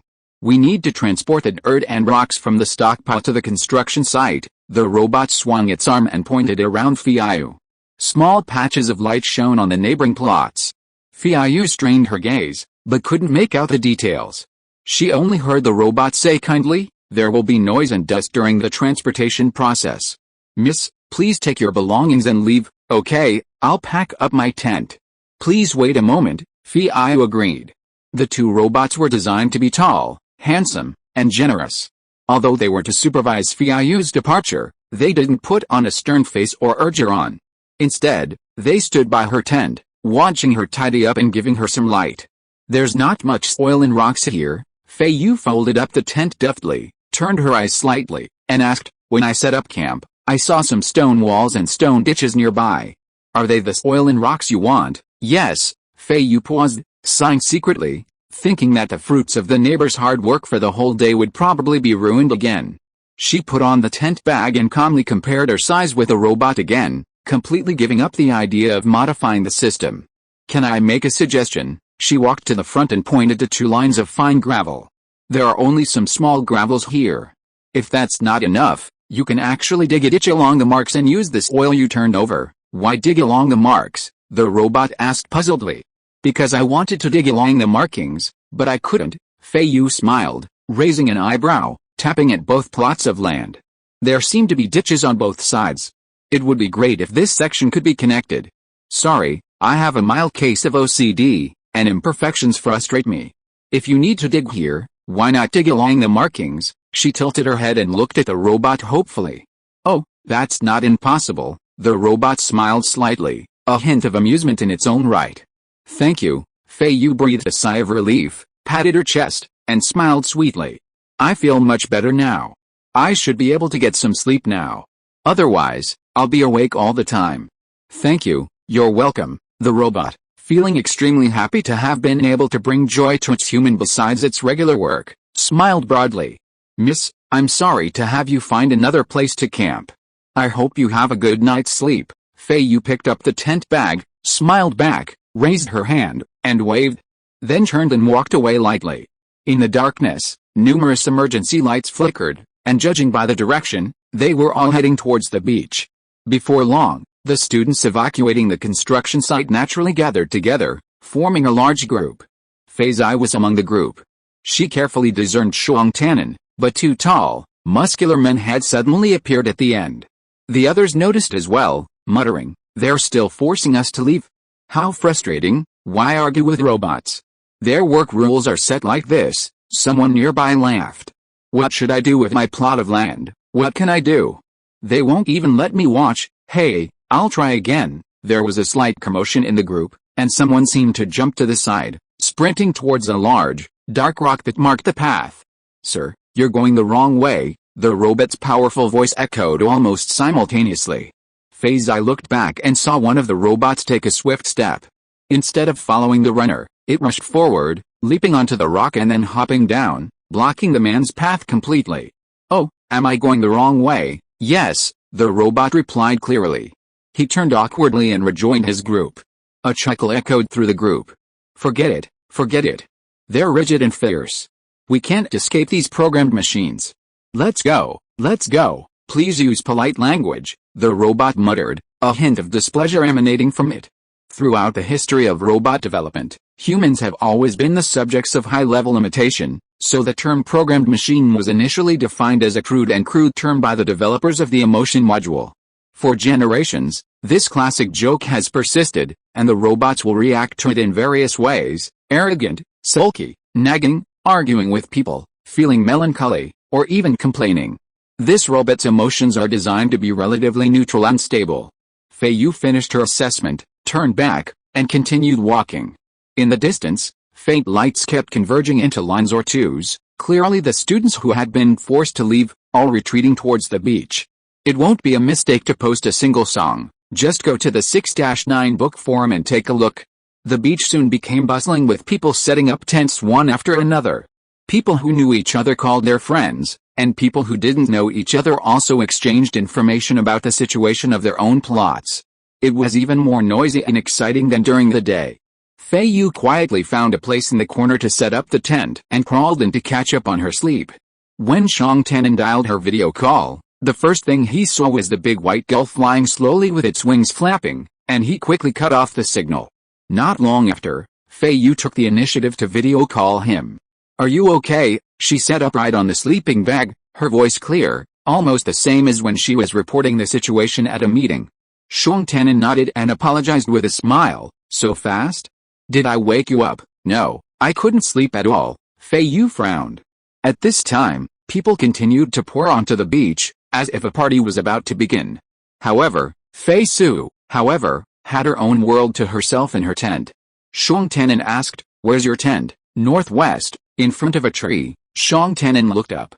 The tents there were sparsely scattered, unlike the ones near him, which were all connected in a camp. "Your location is a bit close to the sea. A classmate is calling for everyone to gather as much as possible, I heard it. The student union president is talking." "He's referring to the freshmen," Shuang Tannen laughed. "Yes, He suggested that we seniors help guard the area. I'll come over to your side to check. Feiyu walked out of the tent, looked out at the shimmering lights on the beach, and took a deep breath. Many people were milling about among the tents. She squinted for a moment, her gaze fixed on the figure of a man carrying a tent bag, wondering how he had subdued the two tall robots. As she watched, her mind drifted away. Of all the people on the beach, her relationship with Shuang Tian'an was perhaps the most special. Who could have imagined? Feiyu looked at Shuang Tian'an walking towards her from afar, feeling a little emotional. Ever since she was admitted to the Donglan Research Institute, she has lived across the river from Qi Wei and the other two from the Zhisu district. In her first year as a freshman, she noticed that her neighbors liked to gather classmates for activities, and she often saw a large group of people from the GUI department talking and laughing on the lawn on the opposite bank. Shuang Tian'an must have been among them. At that time, she couldn't recognize who was who at all, and she never thought that he and she would develop such a relationship. Shuang Tian'an saw from a distance a dark figure standing under a dark tree, motionless. Judging from her stature, it was a girl. There was not enough light over there, so he tried to greet her. Student Yan, the person under the tree replied in a neutral voice, "Yes. If you're listening to this novel on a channel other than Fanfic World, it means they downloaded and uploaded it without effort. We cordially invite you to visit our channel, Mundo Fanfic Novelis. There you'll find the original version of this story and you can explore many other novels of various genres. We're waiting for you to immerse yourself in a world of incredible novels." Chapter 116 Free Will. The wind at the beach is a bit cold. Shuang Tian'an walked over and greeted. "I think it's okay." Feiyu spoke the truth. Shuang Tian'an smiled and glanced around Feiyu's tent. She was 2 meters away from the nearest tent. It was quiet, but lonely. "Several people from our team are going to camp over there." He pointed to the other side of the beach. "There should be some space. Do you want to squeeze over? It's a bit remote here." "No, I'm here." Shuang Tian'an was not surprised by such an answer. He looked ahead. The sea was dark and endless. In the dark night, just imagining it gave him a thrilling feeling. Filtering out the voices of people a little further away, he could hear the waves washing the rocks dully in the night wind. "Is your plot okay?" he asked, changing the subject. "Not sure." Feiyu shook her head. Shuang Tian'an couldn't help but glance at her sideways. "The little stone mark you put up doesn't work." Feiyu stared at Shuang Tian'an for a long time. "I thought you wanted to exploit the robot's free will," Shuang Tian'an explained. "The robot's free will." The manufacturer programmed the robot with various response plans for various situations, and these plans formed an almost innumerable number of possible combinations. Beyond the overall framework in specific functional settings designed to serve humans, they also gave rise to a number of intelligent responses that even professionals in robot behavior testing could list. These became the robot's free will. Feiyu's gaze darted back and forth across Shuang Tian'an's face, and after a moment, she said, "I wanted to exploit the robot's free will." "Did you see that then? The little rocks you placed were obvious?" Shuang Tian'an chuckled. He couldn't quite articulate the other half of the reason. Yan Feiyu was clearly not someone who would just play around with rocks. She was opinionated, efficient, and clear-cut. Even when she was in trouble, she could methodically devise a solution, just like when she encountered a stranger late at night near his house and calmly called the police. She is not someone who gives up easily, and always tries her best for things that she is unwilling to give up. If she said that she was tired these 2 days and had no choice but to make a ditch according to the blueprint just to comfort herself and had no other purpose, Shuang Tian'an would never believe it. What he could think about was not whether she would try or not, but what kind of attempt she would make. Unarmed, she could probably use the robot's free will to help her dig out a marked ditch. Feiyu's face was still as if paralyzed, but she really admired Shuang Tian'an in her heart. She came up with this trick just before finishing work, and she was not sure whether the robot would come or not. She just wanted to try it as a last resort. However, Shuang Tian'an saw through her thoughts at a glance. "What are you majoring in the GUI department?" The sudden change of topic left Shuang Tian'an a little stunned. He answered truthfully, "System integration, isn't it system testing?" "No." Shuang Tian'an quickly understood and explained with a smile, "Prediction of robot system external behavior is a very important comprehensive course in the GUI department. No matter what research direction you focus on, you have to take this course." "No wonder." Feiyu muttered inwardly. "I remember that the instructor used a lot of examples from your Department A simulations in class." and kept admonishing us that when filing the system with robots, we should not only refer to you, but also clearly understand how much the robot's free will refer to you when the system allows it to operate. You suppressed Kagu's free will. Feiyu nodded, thinking of the harvesting robot in her project collection that he had created, which initially looked like her, but was later modified to be innocent and naive. Yes, you must have done well in this course. Feiyu raised her eyebrows slightly and couldn't help asking, so just now, did you use the robot's free will to guide it, or did you directly shut down its system? I made some slight system changes. Are they helping you now? I hope so. If the system hasn't been broken, Shang Tanin said humbly, not forgetting to comfort Feiyu. I've seen that the robots that came to our site for construction this time are all of the same model. After getting in touch with them, they have good affinity and some freedom. If it doesn't hinder their work efficiency, they should accept your guidance. What did you say? I said I have obsessive-compulsive disorder and I can't sleep without digging. Shang Tanin chuckled, tilted his head slightly and pondered, no problem. Your request can just provide the robots with stacking materials. If they didn't explicitly refuse, they should be helping you dig ditches now. Hey, is there only one ditch that needs to be built in your land plan? Listening to this, Feiyu felt that Shang Tanin must have poured all the planning schemes for his plot of land into the robot's new system, and let the robot do all the rest of his work. Since she was a child, she had never had anyone to form a close study partner with her, so she had never discussed questions with Shang Tanin after an exam. Now it seemed like she was discussing questions with Shang Tanin in private, but unfortunately, as they discussed, she felt a little envious of Shang Tanin. There is also a small flower garden that needs to have a circular low wall built on the surface. She shook her head. There is no more request. Guide free will. Moderation is best. Shang Tanin comforted. Yet, I now have a clearer idea of the positioning of our plots of land. Shang Tanin was kind enough to tell Feiyu his thoughts. From the very beginning, our plot of land was a temporary stockpile for the construction site over there. On the first day we moved in, they came to store the soil and rock waste from the construction at night. Then after we cleaned it up today, they came to take the soil and rock waste for reuse at night. All the existing facilities on our plot of land were taken away without distinction as stockpiles. Yeah, Feiyu couldn't help but look at Shang Tanin more seriously. She was secretly surprised that his reasoning was exactly the same as what she thought. She sighed in her heart that this time, the hospital was deliberately testing them with the practice of clearing the fields, making them work back and forth for nothing. However, there are many smart people on the field. After tonight, tomorrow morning, the appearance of each plot of land will probably be very exciting. Shang Tanin looked at Feiyu. It was not easy for her to survive until now without any equipment. If this ditch is dug, your ranking will probably be very good tomorrow. You will have to work hard on the field for another day, your ranking will be better. Feiyu didn't care much about Shang Tanin's praise. She looked at him, scanning him from head to toe, twice, and asked seriously, can you easily reach the back collar of the robot? After being in contact with Feiyu until now, Shang Tanin has become accustomed to Feiyu's straightforwardness. The two construction robots are indeed like giants, much taller than the average height of humans, and naturally much taller than him. He replied in a gentle voice, the GUI department has developed a robot emergency braking technique, which is similar to human-machine combat. The GUI department sounds very interesting. The GUI department is also very interesting. Shang Tanin couldn't help but smile. Chapter 117 Beach. The noise on the beach continued in waves. Shang Tanin looked sideways, then turned back and said, I'll go take a look somewhere else, and then go back to report. There are a lot of our fourth-year students outside.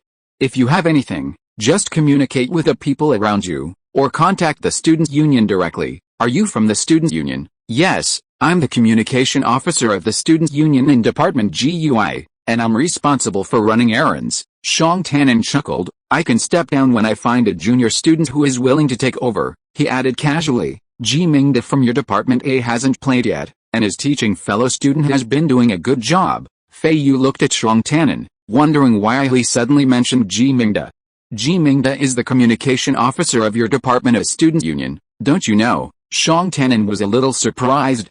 I don't know. At the beginning of every school year, he would tell us about some student union activities and ask if we wanted to go. I thought he just liked participating in student union activities. Shang Tanin pursed his lips and nodded. It had been 4 years, And Yan Feiyu didn't know that her classmate Ji Mingde from Department A was a student union officer. It was possible. Fortunately, she had previously known that the student union president was giving a safety speech in the middle of the beach. How did you get to join the student union? Feiyu was a little curious. She felt that Zhang Tianan was not the kind of campus activist who was particularly eager to get involved. My first year here, I worked part-time at the Student Activity Center in Dongsan District and came into contact with the student union. Then, our senior from Department GUI, who was a student union officer at the time, came to me and asked you if I wanted to help the classmates send out some notices or something. I agreed. Zhang Tianan smiled, and then I've been doing it ever since. Feiyu nodded. He was indeed a kind person who would help others when he could, and he was lured into it. There are fewer people setting up tents in your corner. Maybe we will assign a few people over here later. Zhang Tianan looked at Feiyu and emphasized in a low voice, for safety. Although the school is confident that we can spend the night on the beach, they should have more comprehensive considerations for security, but it is not ruled out that the school wants everyone to get more exercise. There are many freshmen here today. They are just having fun like we did back then. We need to be more careful and have more people around the corner so that everyone can be careful together. Feiyu said nothing to show her understanding. Zhang Tianan was right. Besides, the territory was not hers alone, so naturally anyone could come. Tonight, she could only make do. After watching Zhang Tianan leave, she turned and crawled into the tent. She no longer cared about the sound of the tide and the noise outside, and closed her eyes to take a nap. About half an hour later, she heard a rustling sound outside the tent. She opened her eyes and saw a light slanted on the tent cloth. It was probably someone who turned on the emergency light to set up a tent near her. Listening carefully, it seemed that there was more than one person. Tianan, Tianan, the boy called, help me. Feiyu pricked up her ears. Shh, keep quiet, I'm coming, the person spoke in a low voice. But it was a voice Feiyu was familiar with. Footsteps sounded softly, and the light and shadow on the tent cloth kept changing. This guy is also a capable person. He fell asleep without being disturbed by anything, the boy muttered softly, but if you want to sleep, you really can only sleep in a place like this. Those people over there are incredible. It's their first practical class in the upper school. They are so excited. They don't mind the poor conditions. They don't talk so much. Look at how calm we old students are. We sleep when we need to. Zhang Tianan chuckled. It's done. Let's all go to bed early. Feiyu saw the light and shadow on the tent cloth changing again. After a while, the emergency light next to her went out. She listened quietly. Outside, only the sound of the tide remained. She closed her eyes again. That night, she slept soundly. The next day, she got up and opened the curtains to go out. The tent bags around her had been put away and disappeared. In the middle of the beach, a crowd of people gathered, laughing and joking about something unknown. Feiyu watched for a moment and heard someone faintly shout, "Students, your tents are still here. Tell us your names and plot numbers before you get breakfast." She shook her head. The research institute was always like this. They never used robots when they could have, leaving everyone in a mess. Feiyu was a calm person. Facing the sea, she watched the sunset dance across the surface like fish scales. She took a deep breath and leisurely smoothed her hair. The student union members spontaneously maintained order on the beach, while Zhang Tianan and a few others were busy stacking tent bags. Plot A106, a neatly folded tent bag was handed to him. He looked up and saw a girl in black work clothes standing solemnly before him. A black scarf covered most of her face, revealing only a pair of distinct black and white eyes and a wisp of hair on her forehead. "Yan Feiyu," she said by name. "Good morning, classmate Yan." Zhang Tianan smiled, not quite understanding why she had covered her face with a black scarf so early in the morning. However, he was polite and did not bother to stare at Feiyu. He took her tent bag, bent down to put it in place, and said, "Did you have a good rest last night?" "Good. Good morning to you too." Although Feiyu looked directly at Zhang Tianan with courtesy, she couldn't help but feel embarrassed. As a lady of a family, she had to dress properly before going out. However, the tent bag distributed by the academy yesterday was extremely simple, and today she only wiped her face with a small bottle of water. Feiyu felt disheveled and simply wrapped the dusty silk scarf around her head before starting work. Zhang Tianan saw that Feiyu didn't seem to be the most lively person in the group, so he raised his hand and pointed to a group of people not far away, and reminded, "Get breakfast over there," he added, "You have to line up." "Thank you." Feiyu hesitated a little when she started to leave. Xiong Tannen and the other two students' union classmates were surrounded by tent bags, so he said, "Do you need my help with something?" "No, no." Xiong Tannen was surprised, and smiled and shook his head repeatedly. "We have enough people, you go have breakfast." Feiyu nodded slightly and was about to leave. A person ran over happily, panting, "Hello, senior, the tent is here, right?" Before Xiong Tannen could reply, the freshman saw Feiyu and immediately called out, "Senior Sister Yan, are you here to return the tent too?" Feiyu paused, looked at the freshman, nodded, and secretly wondered if she had seen this person before. "Sister Yan, I asked you a question during the heritage education class. You don't remember, do you?" "Oh, there was such a rush in the audience, Sister Yan probably didn't see me clearly. I've been checking in on your progress these past couple of days. I remember your plot A106. Wow, Sister Yan, you're incredible. Without robots, you're still ranked ahead of many of us. I'm truly impressed." The freshman had beautiful features, a bright smile, and spoke fluently, evidently an outgoing social butterfly. "Thank you, you're so kind." Feiyu pursed her lips, but her face scarf obscured her polite smile. She offered no other response, seeming rather cold. This exchange seemed one-sided. "Classmate, tell me your name and plot number," Xiong Tannen said. "Oh, I almost forgot, senior." "Sorry." The freshman turned around, grinning, and gave his name. "How was sleeping on the beach last night?" Xiong Tannen asked casually. "Wow, this is awesome, it's like camping. I never thought studying in graduate school would be so much fun."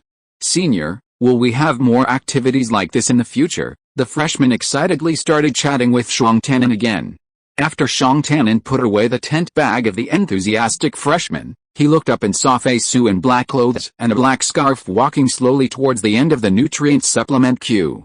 Her back was very graceful.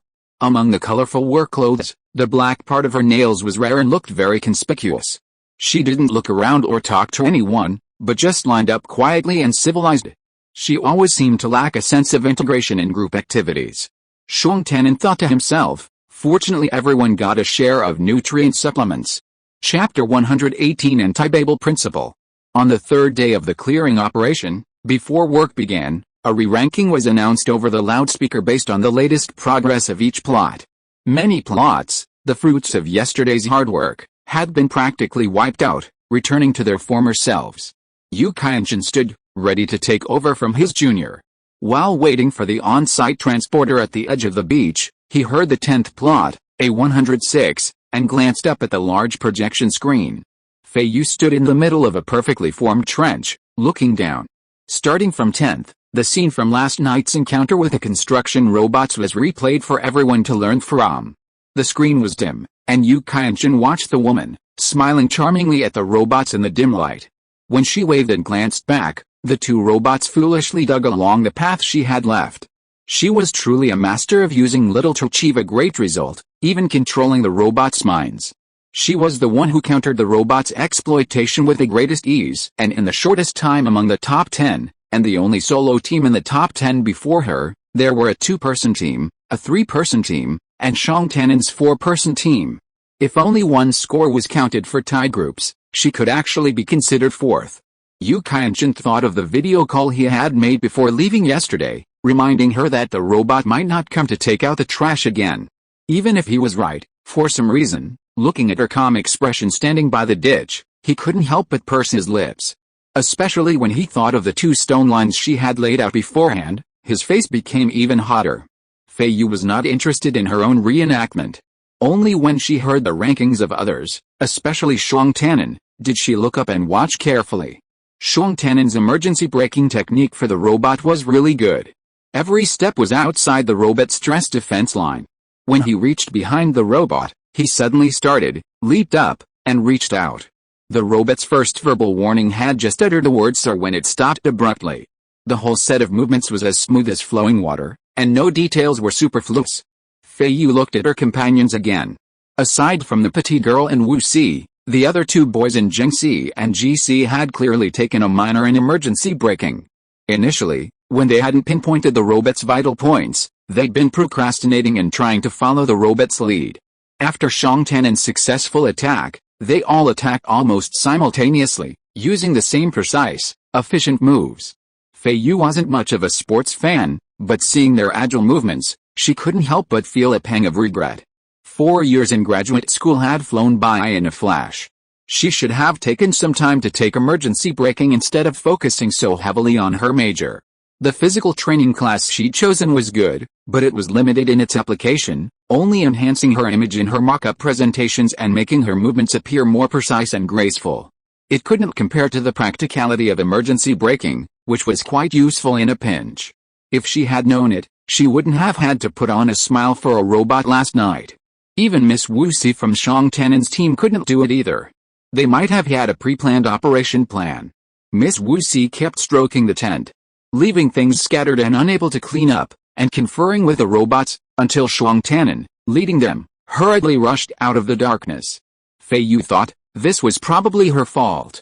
At first, she kept occupying Xiong Tanen's communication channel, slightly slowing his efficiency. Miss Wuxi was urged to move faster by the robots several times. Upon Xiong Tanen's arrival, he didn't use the same emergency braking technique on the construction robots that were disrupting Miss Wuxi's plot. Instead, he had the robots he let approach and assimilate them. The two robots exchanged data while he and the relaxed Miss Wuxi watched. Soon, both robots were completely obedient, meticulously tidying up their assigned plots according to the plan provided by the hospital. At that time, while most other places were engaged in large-scale demolition, his team, far from demolishing, was actively engaged in new construction. Feiyu glanced at the morning view of Xiong Tanen's plot, displayed on the large projection screen.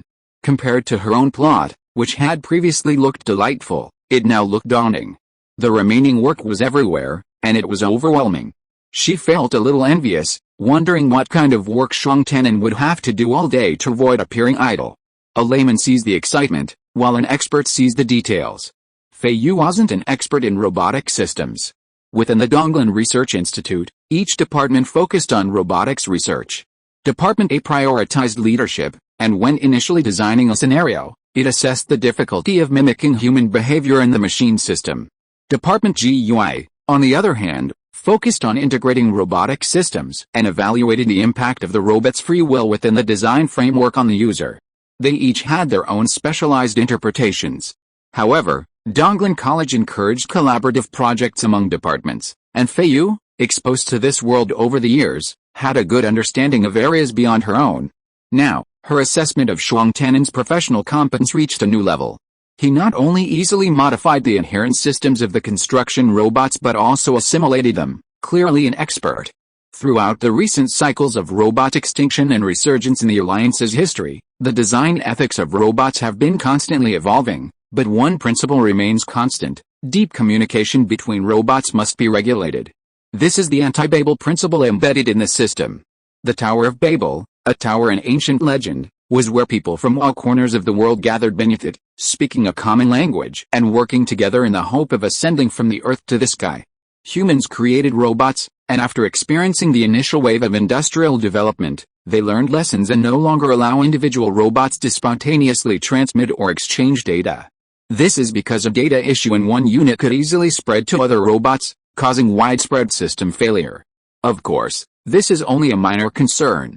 The greater concern is that machine language allows for easy communication.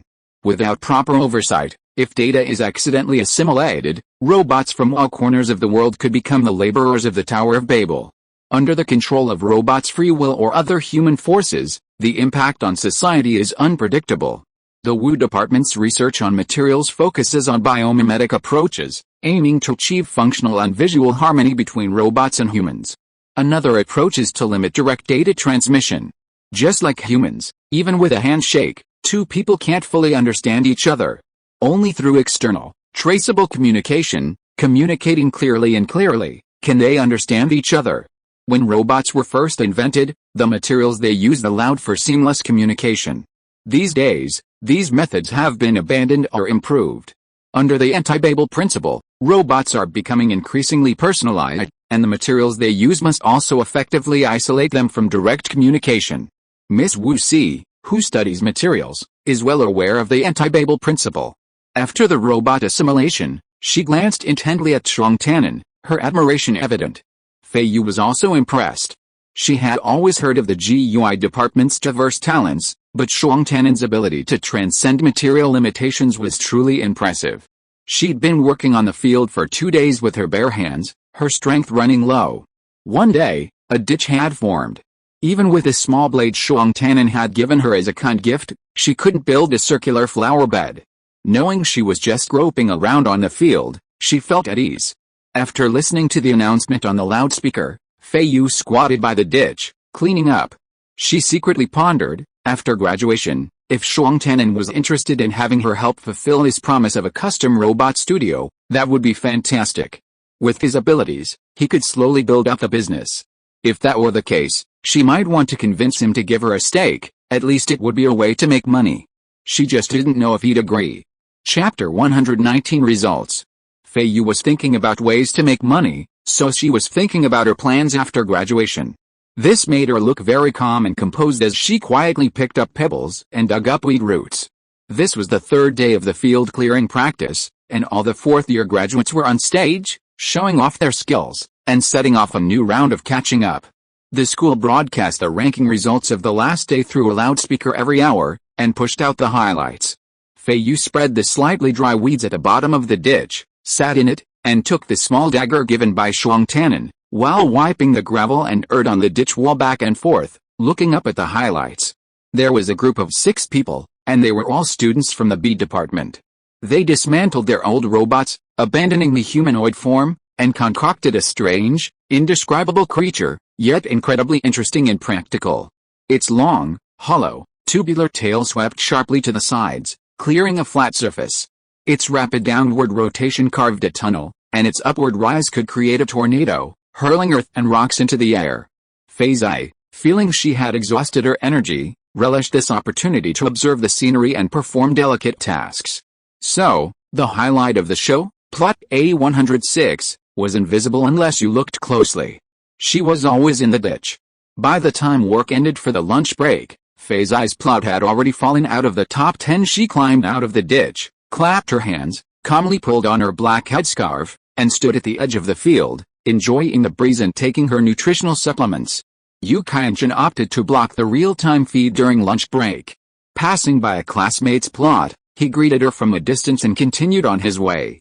"Hey, Yan, is this your plot?" Feiyu, watching the transformation machine continue to display on the big screen, turned back, squinting slightly, and recognized the dormitory floor supervisor. "Yes," she nodded.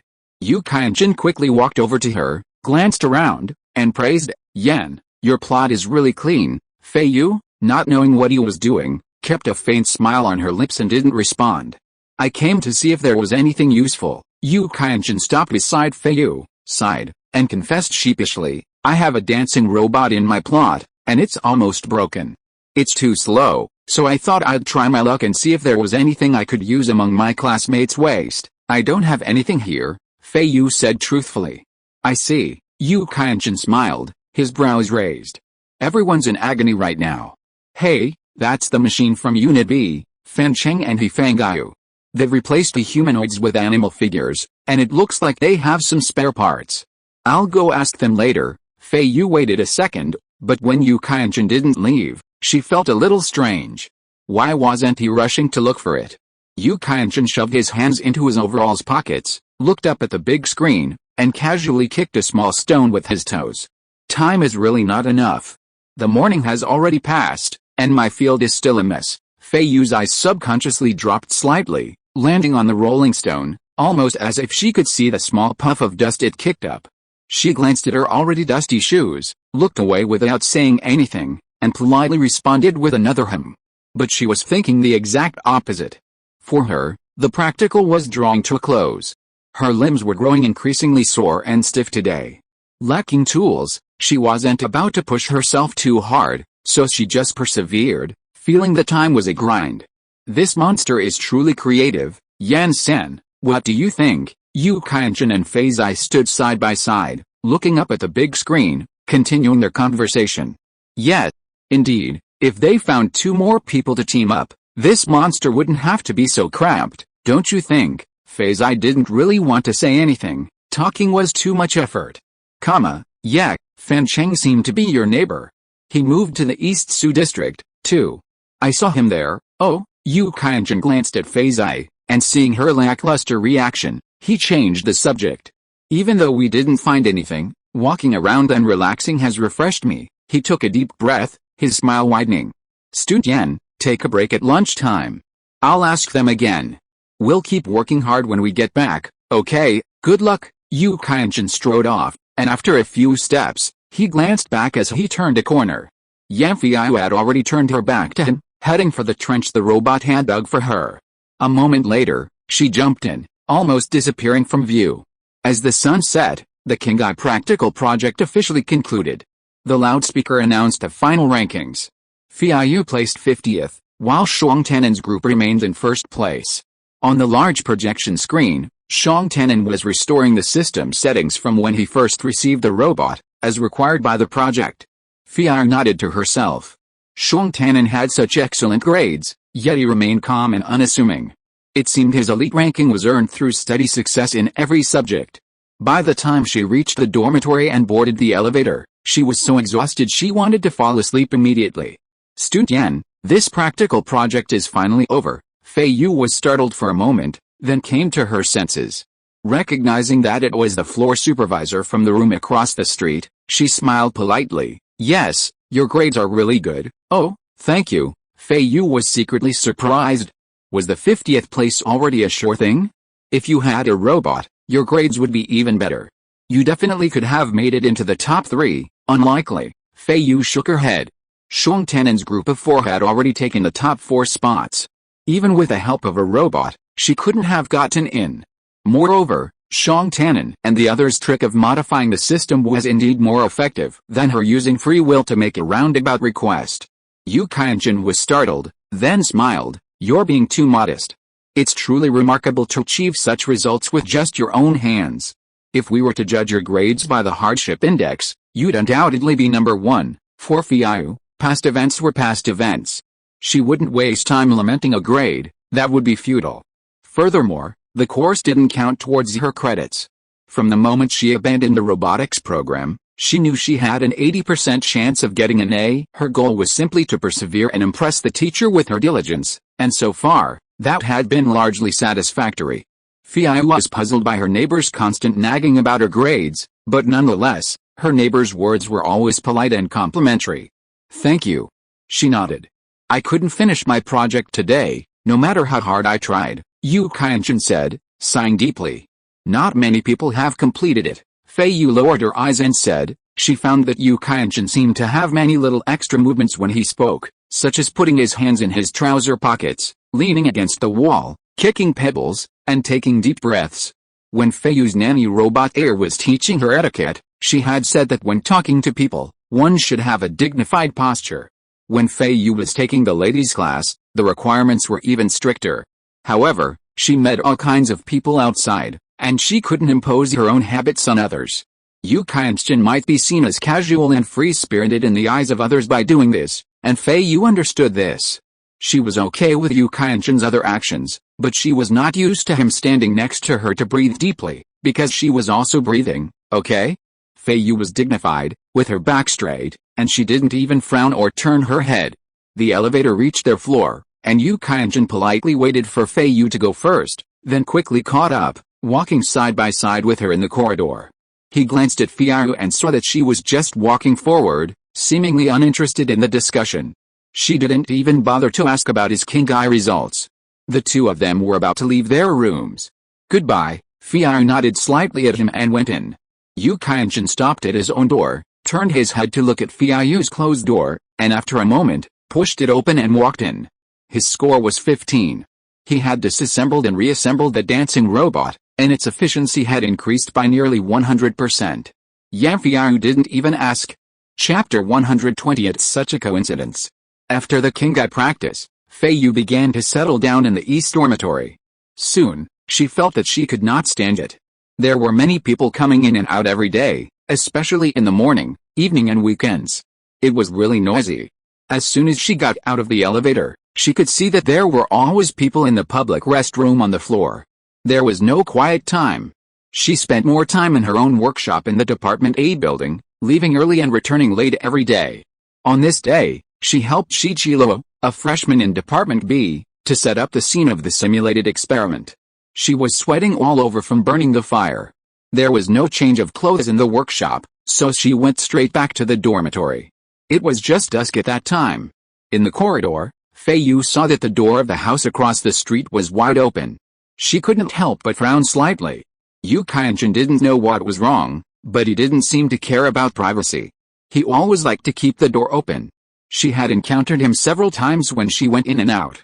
He was also very enthusiastic. Whenever he saw her, he would come out and lean against the door frame to chat with her across the corridor. After a few visits, Feiyu felt that this environment was becoming increasingly crowded.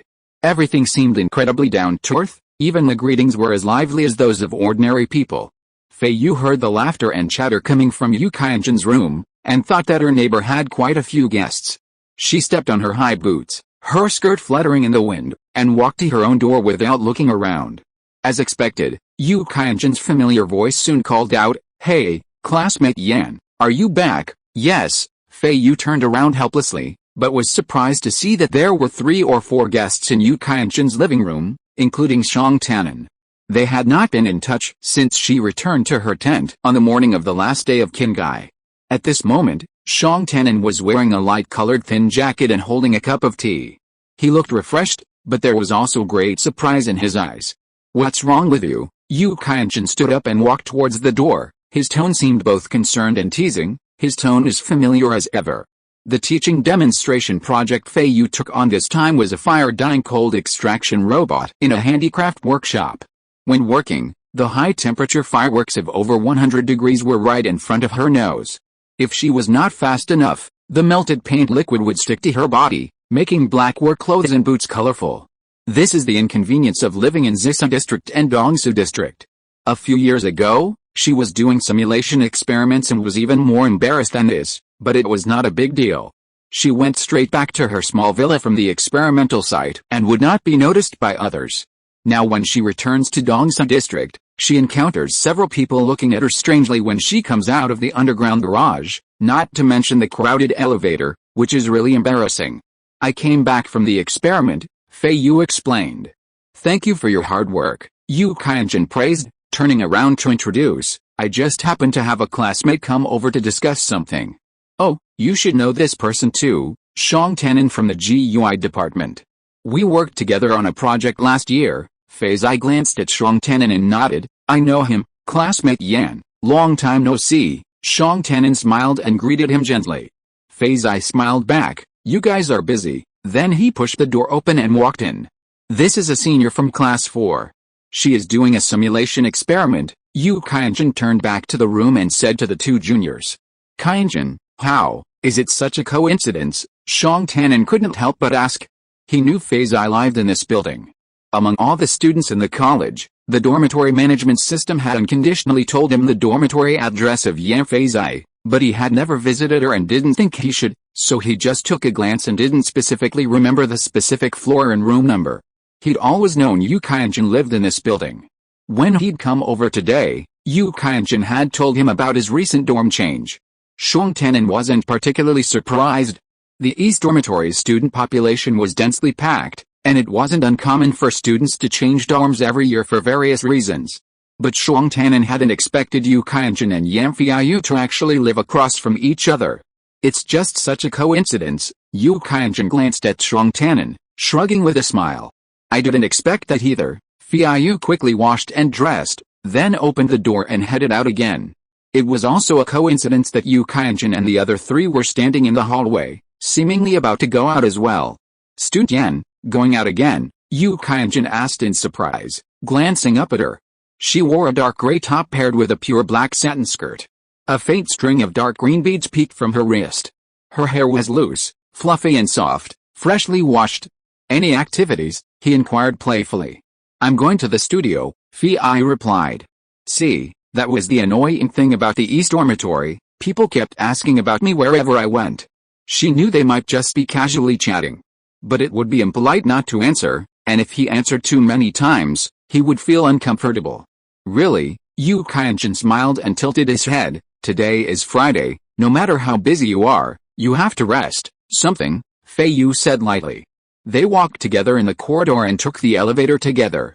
Yu Qianchen joked to the two juniors, fortunately, you are not from the A department, otherwise you would be as hard-working as our senior sister Yan every day. The two juniors were also good at talking. Yes, we must work as hard as the seniors. They were talking lively, and Feiyu, who served as the introduction, stood in a corner, with her eyebrows and eyes not moving, and the corners of her lips were slightly curved in courtesy. Shuang Tannen glanced at Feiyu, and he was eager to get involved again. He interrupted at the right time and asked, how are we going to get there? Do we drive our own cars, or share a car? This changed the subject. Let's drive separately. You can do whatever you want when we come back. What do you think? Yu Qianchen looked at the two juniors. The elevator was quite fast and they arrived at the underground garage in just a few words. Yu Qianchen stood outside, not in a hurry to go out. He tilted his head to Feiyu with a smile and let her go first. With this block, Shuang Tannen and two younger students were naturally waiting. Thank you, enjoy dinner everyone. Feiyu said politely and stepped out. Student Yan, pay attention to the balance between work and rest, Yu Qianchen said loudly. Feiyu turned her head and showed a smile. Her eyes swept across Shuang Tannen behind Yu Qianchen, then turned back and muttered in her heart that people with good grades seem to be very good at managing their time. They are busy with things when graduation is approaching, but it does not affect eating and drinking parties. Not long after she drove out, she received a video call from Shuang Tannen. No mistakes in one song, one post, one content, one book, one forum. What a coincidence today. I didn't know you live across from Qianchen. How have you been recently? Not bad, how about you? I'm doing fine too. Shuang Tannen explained the situation with a smile. Qianchen and I both work in the equipment room. We are about to graduate, and I introduced two junior students to take over. Today is the weekend and they are free. The junior students asked us some work details, so we met at Qianchen's place. Feiyu nodded. I'm doing the second teaching project in heritage education. Are you busy? Do you still need to continue it? No, I'll continue next week. I'm going to building A to do my graduation project now. My teaching project is not as complicated as your simulation experiment. It has been completed, and I'm still working on my graduation project. Shuang Tannen reported his progress, thought for a while, and advised, I heard from Qianchen that you often come back to the dormitory very late. Be careful when driving alone at night. Are you familiar with him? Very familiar. What's the matter? Feiyu paused, and finally couldn't help complaining. Is everyone here used to not closing the door? He always keeps the door open. Oh, Shuang Tannen didn't know Yu Qianchen had such a habit, and said with a smile, there are many people living here, and everyone is familiar with each other, so they are more casual. Things like these in a dormitory are inevitable. Feiyu nodded, and after a quick calculation, she realized that all the restaurants were not far from the East Residence District by car. There was nothing else to talk about at the moment, so she said, is there anything else? If not, I'll hang up. I wish you a happy dinner. Shuang Tannen was also used to her straightforwardness and replied, okay, have a nice weekend. Chapter 121 Time flies. Time flies, and another 2 months have passed. On the day when Feiyu submitted her graduation thesis report, Shuang Tannen video called her and told her that her graduation job had been decided. Feiyu thought that Shuang Tannen had helped her a lot, and she had not paid him a penny so far, so she said, I will treat you to a meal and we can talk in person. Which restaurant do you like, or can we go to a restaurant outside the school? No need, there are many farewell banquets for classmates these 2 days. Shuang Tannen apologized, I'm near Department A, and I'll come to you now if it's convenient. Are you pressed for time? Feiyu asked Shuang Tannen as soon as she saw him. The unit needs it urgently and hopes I can go there right away. Before I go, I have to go back to Moming and tell Grandma Li. What unit? The Robotics Research Institute of Gagastar. Feiyu couldn't help but raise her eyebrows and praised, that's good. My tutor there took me there when I was on exchange at Gagastar. Several visiting professors of the robotics department of Gaga University were specially hired from the institute. Really? You've been there? Shuang Tannen was surprised and smiled. I'm in the 9th department of machinery, but I have to rotate for training at the beginning. Feiyu shook her head and apologized. My tutor only took me to borrow one of their test sites at the time, and I don't know about the others. Shuang Tannen did not discuss his work unit anymore, but instead asked with concern, what about you? Where are you going after graduation? Back to Maman. Feiyu paused for a moment, and told her plan in full. I want to open my own studio. Xiong Tanan was quite surprised, looked at Feiyu and asked, didn't Department A want you to stay in the institute? How do you know? I heard from Ji Mingda of your Department A that your tutor admires you very much and wants you to be a research assistant. Gossip is flying everywhere. Feiyu hummed softly, with a hint of melancholy in her tone. My mentor told me so, and I have already declined. Why? Feiyu was silent for a second, and then said, the money is too little. Xiong Tanan couldn't help but look at Feiyu again and again. Then, are you sure you can open your own studio? I don't know, let's give it a try first. Feiyu pursed her lips. If you can't buy it in 3 years at most, we will divide it proportionally. Xiong Tanan nodded, and then thought again. She has an asset from her mother as startup capital, and she also has living expenses every month, so she can still live a comfortable life. She has a tenacious character, high knowledge and skills, and it seems that her ancestors have a family tradition of doing business. Maybe she can really open her own business, and it will be a better solution for her for 3 years than receiving a fixed salary in Donglan. When are you leaving? Feiyu asked. Next Wednesday, so soon? Your department GUI's graduation defense is over so early. Xiong Tanan nodded. Not yet. Mine is scheduled for tomorrow.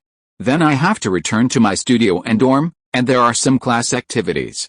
I have a lot going on in the next few days, so I might not come all the way to say goodbye then. He asked again, when is your defense scheduled? Next week after next. It's a shame I can't attend your defense. Your Department A's previous defenses have all been fantastic. A smile played in Feiyu's eyes. And after a long pause, she looked at Xiong Tanan. Thank you, she said sincerely. Xiong Tanan was startled by this nonsensical remark, but then he understood. He smiled and shook his head, stood up, and said sincerely, I wish you good luck with your opening and all the best. I wish you all the best in a bright future. Feiyu stood up to see him off, watched him open the door, and suddenly called out, Xiong Tanan. Xiong Tanan turned his head and looked back. If you need to go through any formalities in the future, I'll be happy to cooperate, Feiyu promised. Xiong Tanan smiled and nodded. The next day, Feiyu checked the schedule of the GUI department's defense report meeting and drove there. Unexpectedly, Xiong Tanan's defense meeting was very popular. When she arrived, the lecture hall was packed with people and she almost couldn't find a seat. No mistake. Xiong Tanan on the stage was wearing a black suit and looked very refreshing. He stood there with a smile on his face, a row of lights above his head, without any tension or restraint. Feiyu looked at him and guessed that he must have bought the clothes himself. It was impossible that Grandma Li helped him to design them. His aesthetic sense was generally okay. Feiyu's thoughts wandered, and she suddenly remembered that the 6 haute couture suits she bought for him were still in her dormitory, taking up a large box.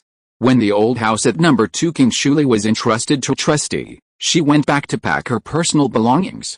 Due to time constraints, she only took a few sets of her own clothes for all seasons, and took out Xiong Tanan's clothes as well.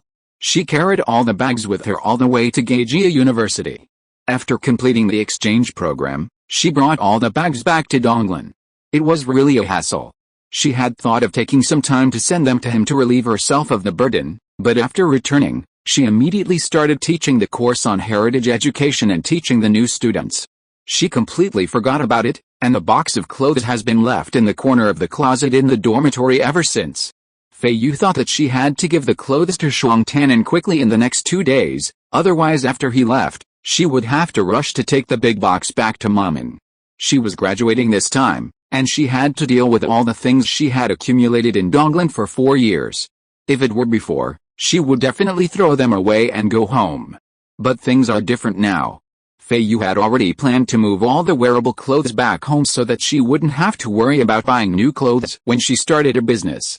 Adding to that the several boxes of clothes she brought with her from the old house, she would have to order a logistics warehouse for everything she wanted to move back home after graduation. Unfortunately, her new residence in Maman hadn't been finalized yet, so she couldn't send her things back like other classmates did. She could only take them with her on the day she left Donglan. The pile of clothes, shoes, and decorations she had bought would follow her back. Feiyu couldn't help but get a headache when she thought about it. Xiong Tanan on the stage had an excellent appearance and demeanor. Although Feiyu couldn't fully understand the professional content of his report, She felt that his arguments were very convincing when she saw how relaxed and eloquent he was. It would be great if Shuang Tannen could go back to mom and to work. She secretly felt sorry that Gageo was too far away. If he was in Mamen, she could ask him to work as a part-time system engineer in his spare time after her studio opened. He was a very easygoing person. Even if she couldn't afford a very high salary at the moment, she would probably be able to ask him to come and help her with some advice. That would be like adding a master to the studio. He was much more useful than other strangers because he knew her ins and outs. Feiyu was doing two things at once. While listening to Shuang Tannen's speech, she was thinking about the various details of setting up the studio. Thank you all for coming to this defense meeting. My studies in Donglan are about to end. In these 4 years, I have received selfless help and care from the teachers and classmates here. Thank you all again. Applause broke out, and Feiyu stood up and applauded. She did not forget to check all the best evaluations for Shuang Tannen in the school's defense participation questionnaire. As was customary, there was a small tea party after the defense. Feiyu glanced ahead and saw Shuang Tannen surrounded by many classmates and friends, congratulating him. She quietly walked towards the door. In a corner, Yu Qianchen was about to approach Shuang Tannen when he turned and saw a figure at the door. Not many people were leaving at that time, so he glanced at her briefly, his eyes narrowed in concentration, a look of confusion on his face. The figure had an elegant bun, a dark purple dress that stretched to a slender waist. Her profile was reserved and unsmiling. With a flick of her skirt, she disappeared into the hall. Chapter 122 Defense. Feiyu got up early and set off. After walking a few steps in the corridor, she heard footsteps behind her. Student Yan, are you going to the studio so early? Yes, student Yu, you're early too. I can't help it. I'm busy with my thesis defense right now. Yu Qianchen shrugged, tilting his head and smiling. Are you busy too? Oh, a friend of mine from Department GUI already defended his thesis yesterday, and I think I saw you there too. Feiyu walked into the elevator, turned around and stood still among a bunch of younger students who were noisily greeting each other good morning, and said in a calm voice, Yes, I just happened to have some free time, so I went to listen to the report from the expert from Department GUI. My friend's graduation project is really exciting. There were so many people around, so Yu Qianchen stood next to Feiyu and continued chatting. He proposed that after the machine armor is attached to the human body, the system will be controlled by humans in real time. This is a re-reflection of the first rule in the execution of the system. What do you think? The first rule is that robots cannot harm humans at any time. But if a human, cloaked in the robust outer shell of a machine, directs its own actions, it can no longer be called a pure robot. The original human-machine relationship has transformed into a human with machine equipment and a human without. Everyone is human at heart. Does the first rule still apply? At this stage in the development of robotics research, a new direction has emerged. Rules are set by humans, and nature is changed by humans. Feiyu's response to a serious academic discussion was unequivocal. Are you saying that the first rule would be abandoned for intracavity manned robots? Yu Qianchen asked with interest. I don't know. We'll have to try it for a few generations before we can have a definitive conclusion. Yeah, that makes sense. Yu Qianchen nodded, raised his eyebrows and said, My graduation project this time is also about the external structure of external armor. Yu Qianchen lowered his head to stare at Feiyu's eyelashes. He caught a glimpse of the crowded elevator. After a moment of hesitation, he stopped the description of his paper and said with a smile, Tannen is inviting me and some other friends to his farewell dinner tonight. It's a good opportunity to discuss this issue with him. Feiyu knew that Shuang Tannen had a dinner party. According to the custom of farewell dinners for graduates, she guessed that they would be lively until late at night, so she didn't contact him to send clothes that night. This busy schedule lasted for 2 or 3 days in a blink of an eye. Feiyu was busy in the afternoon when she suddenly received a video call from Shuang Tannen. She immediately cried out that something was wrong. Student Yan, I want to tell you that I'm leaving today. If you have anything in the future, please contact me by video. Where are you now? Feiyu asked hurriedly, looking at the background where he was standing. Airport. Yes, I will be boarding the ship in a while. How long is a while? Feiyu frowned, a little anxious. I have always forgotten to bring you the clothes I made for you. If I send them to the airport now, will it be in time? Shuang Tannen was stunned and declined. No need. Feiyu interrupted. The clothes are made for you. No one can wear them except you. She asked again. How long will it take for you to board the ship? Will it be in time for me to send them over? Really, no need. Xiang Tanan shook his head and said, Student Yan, thank you. There is not enough time, and all my luggage has been cleared and inspected. You don't have to come. I'm sorry to trouble you. Then, Feiyu pondered for a moment, and said, if it is convenient, give me the new address you have stamped, and I will send it to you. Classmate Yan, please don't bother me. I won't decide on my new residence until I report. Xiang Tanan still declined politely, and it seems that there is a uniform dress code over there. Thank you, you don't have to send it to me. Fei Zai was not used to being pushed around, so she was silent for a moment, secretly worrying that she would have to carry the box of haute couture menswear back to Maman. Classmate Yan, I heard from Jin Chen that you went to listen to my defense. I was a little nervous at the time and didn't notice you. I went there when I was free. Fei Zai praised. You spoke very well, thank you. Your defense must have been very exciting, but it's a pity that I couldn't listen at the wrong time. Xiang Tanan heard the reminder to board the ship, stopped talking, and said with a smile, Classmate Yan, let's contact each other again in the future.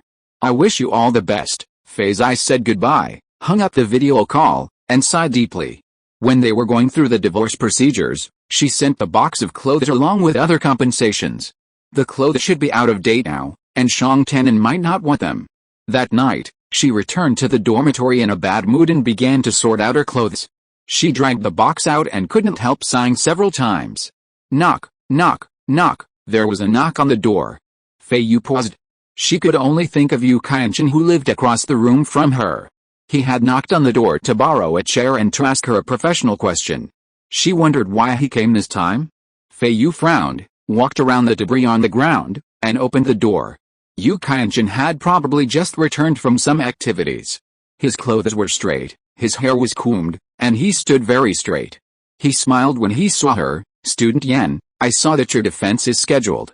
I must go to listen to it then. As long as Donglin's defense meeting is scheduled and the time and place are announced to the whole school, then it must be attended. However, the number of attendees varies. Sometimes, the topic is too niche, so few people are interested. It's always disappointing to have only a few attendees for the last lecture in 4 years. So many people invite classmates and friends to audit, and those who are invited are almost guaranteed to show up to boost their popularity. Unrelated sentence fragment. 1691. Although Feiyu hadn't invited anyone and didn't care about the size of the group, Yu Qianchen's initiative to attend her defense was a gesture of friendship, so Feiyu said sincerely, Thank you, my schedule is out now. It's the afternoon of your defense day. Yan, are you free to come? Well, Feiyu was a little embarrassed, but she told the truth. We also have students from Department A defending in the afternoon.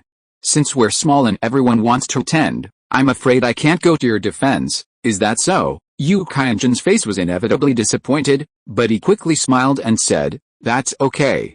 We have enough people in Department C. On the day of Feiyu's defense, she looked around.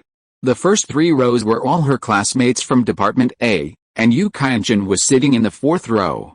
She saw him. After the defense, during the tea party, classmates came up one by one to hug and congratulate him. Yu Qianchen smiled and walked over. When the classmates passed by, he stood in front of Feiyu. He looked at her, his smile growing even wider.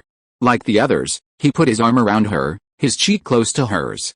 He said to her hair, Student Yan, congratulations on completing your studies. He paused, then added, Your report was brilliant. He stepped away.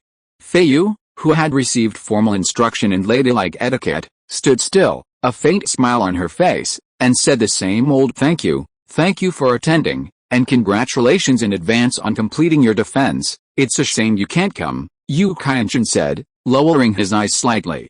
If you're listening to this novel on a channel other than Fanfic World, it means they downloaded and uploaded it without effort. We cordially invite you to visit our channel, Mundo Fanfic Novelis. There you'll find the original version of this story and you can explore many other novels of various genres. We're waiting for you to immerse yourself in a world of incredible novels. Chapter 123 The Distant Figure. That night, Yu Qianchen knocked on Feiyu's door again, glanced inside, and caught a glimpse of the box lying on the floor of the living room. Classmate Yan, are you going to start packing? So fast? You successfully defended your thesis today, But you didn't have dinner with your classmates? I just came back now after eating, and I brought back 2 cans of drinks. Do you want to drink? We'll have 1 can each to celebrate the end of our career in Donglan. Feiyu raised her eyes and felt that Qi Changgong seemed a little too excited. No, keep it for yourself. My classmates and I just came back from dinner and are very full. Classmate Yan, drink it. This is what I intercepted from the restaurant. Qi Changgong smiled. We live next door to each other and finished our defense at the same time today. We should have dinner together to celebrate, but I know you are busy. You probably don't have time to treat you to a meal. He paused, raised the drink in his hand, and changed his tone. How about, if you feel you can't drink the drink, I will treat you to a meal tomorrow. We have graduated, which is a big happy event. I am now looking for people to have dinner and share the joy. Our neighbors should also have a meal. You can set the time, noon, dinner, tomorrow, the day after tomorrow. Classmate Yu, I know you are very happy, and I am happy to graduate too. However, there is no need to eat. Our Department A dinner parties are all full these 2 days, and we really can't spare the time. Thank you, Feiyu smiled slightly. It's getting late. Everyone should rest. Good night. Qi Changgong looked at Feiyu and shook the drink, and after a while, you don't want this either. I don't have the habit of eating after dinner. Qi Changgong chuckled, took a step back, and stood in the corridor with his head tilted. Good habit. Good night, classmate Yan. Good night. Feiyu closed the door, frowned and shook her head. In the past graduation seasons, there were always people who were so excited that they didn't know what to do, talking nonsense, and doing some silly things. Qi Changgong stared at Feiyu's door for a long time without moving, and the corners of his mouth slowly closed. He looked at the corridors on both sides. It was late at night and the whole corridor was bright white. No one came out. He was the only one standing in front of a closed door. He turned around silently and walked back to his room. From that day on, until he left Donglan, Feiyu no longer saw the open door of the house across the street. The end of Donglan career is a major moment for others, an event in life that must be commemorated and remembered. Feiyu did not have such solemn feelings. Almost at the moment the defense ended, she briskly put her Donglan career into the past. Donglan was no different from the elementary and middle schools she had attended. Of course, she gained professional knowledge. Oh, and she even managed to find herself a nominal husband from Maman. The rest of the experience was truly unremarkable. She had to focus on the future. Feiyu spent her final days maintaining a regular sleep schedule, attending farewell parties for a few of her Class A classmates when necessary, and spending the rest of her time carefully planning her life and affairs after returning to Maman. She had no place to live in Maman, and the pile of things she had to pack was overwhelming. After her defense, she didn't rush to check out of the dormitory, but instead began planning to find a place to live. Feiyu naturally preferred to stay in Sisan district so she could visit her home from time to time. However, hotels in Sisan district were expensive, and a long-term stay would be a significant expense. The available studio space in Sisan district was all residential style, which was undoubtedly expensive, and the purchase or lease was restricted to those certified as Mamang industry masters. Feiyu had just graduated and lacked even the most basic work experience, so naturally, she wasn't even eligible to apply. The situation in the upper 3 districts was the same, so she decisively set her sights on the lower 6. However, the only district she was vaguely familiar with was Zuli, where Shang Tannen and Grandma Li lived. Shang Tannen had agreed with her that their respective social circles wouldn't be too closely intertwined, and Feiyu agreed, so she weighed the options in the other 5 districts. Time was running out, and the boxes strewn across the dormitory floor needed somewhere to be stored when they arrived in Maman. Sitting in the increasingly cramped living room, Feiyu browsed through hotels one by one, finally hastily booking a suite in Zhuge before finally settling in to book her return ticket. On the day of her departure, the airport service robots arrived first to carry her suitcases. By then, vacation had already begun, and the students from her floor had mostly left. The hallway was quiet, and the service robot team didn't disturb anyone. Feiyu held the door open and watched as her suitcases were carried out in a stream. Amidst the hustle and bustle, the dormitory management office's housekeeping robot arrived and said in a deep voice, "Ms. Yan Feiyu, thank you for living in the East Dormitory of Donglan Research Institute. Before you check out, according to dormitory management procedures, a housing inspection is required. Is your dormitory convenient for inspection now?" "Yes, The door of the house across the street opened. Yu Qianchen was about to step out when he saw this and stopped at the door, looking at the large mess in front of Feiyu's door. Feiyu immediately apologized. "Student Yu, I'm sorry, I'm checking out today, and the door is a bit messy. You can come out, it won't bother you. Are you leaving?" "Yes." Yu Qianchen glanced at Feiyu and said, "You have a lot of things, so please take your time moving." He turned into the house. "Ms. Yan Feiyu, your dormitory is intact and meets the return conditions. From now on, you can apply for a 4-hour buffer period to use the room.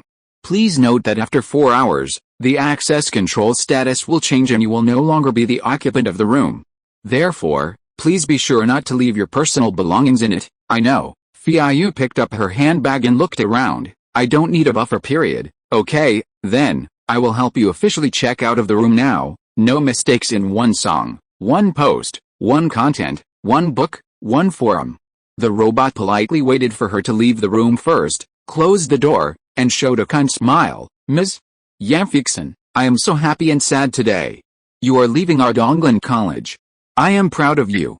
Please take good care of yourself in the future, and have a smooth life and career. You should bring honor to Ardonglan.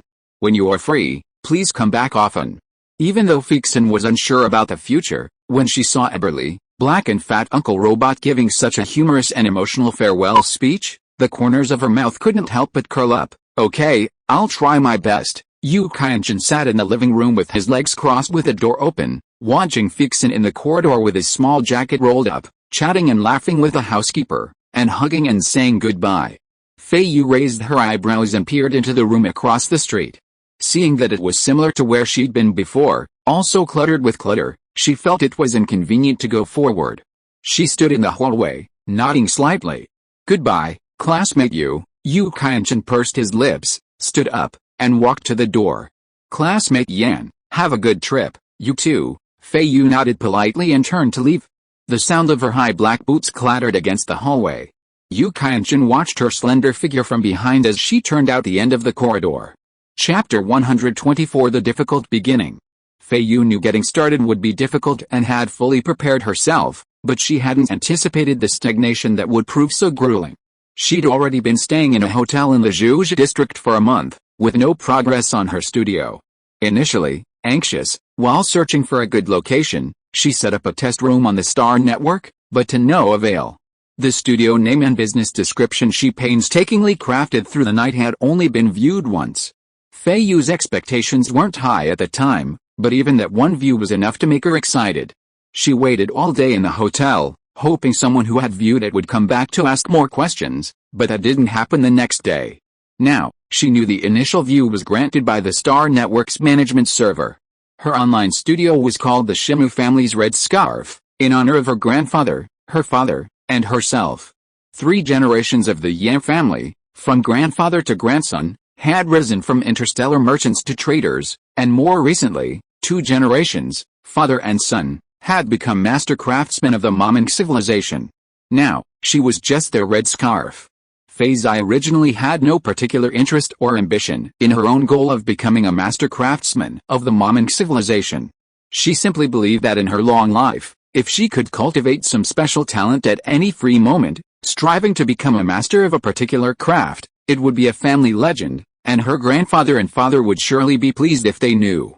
But ever since the Liaer siblings from the Ural region emerged and divided her family, Feiyu had made the title of Master Craftsman of the Maman civilization a mission she had to achieve.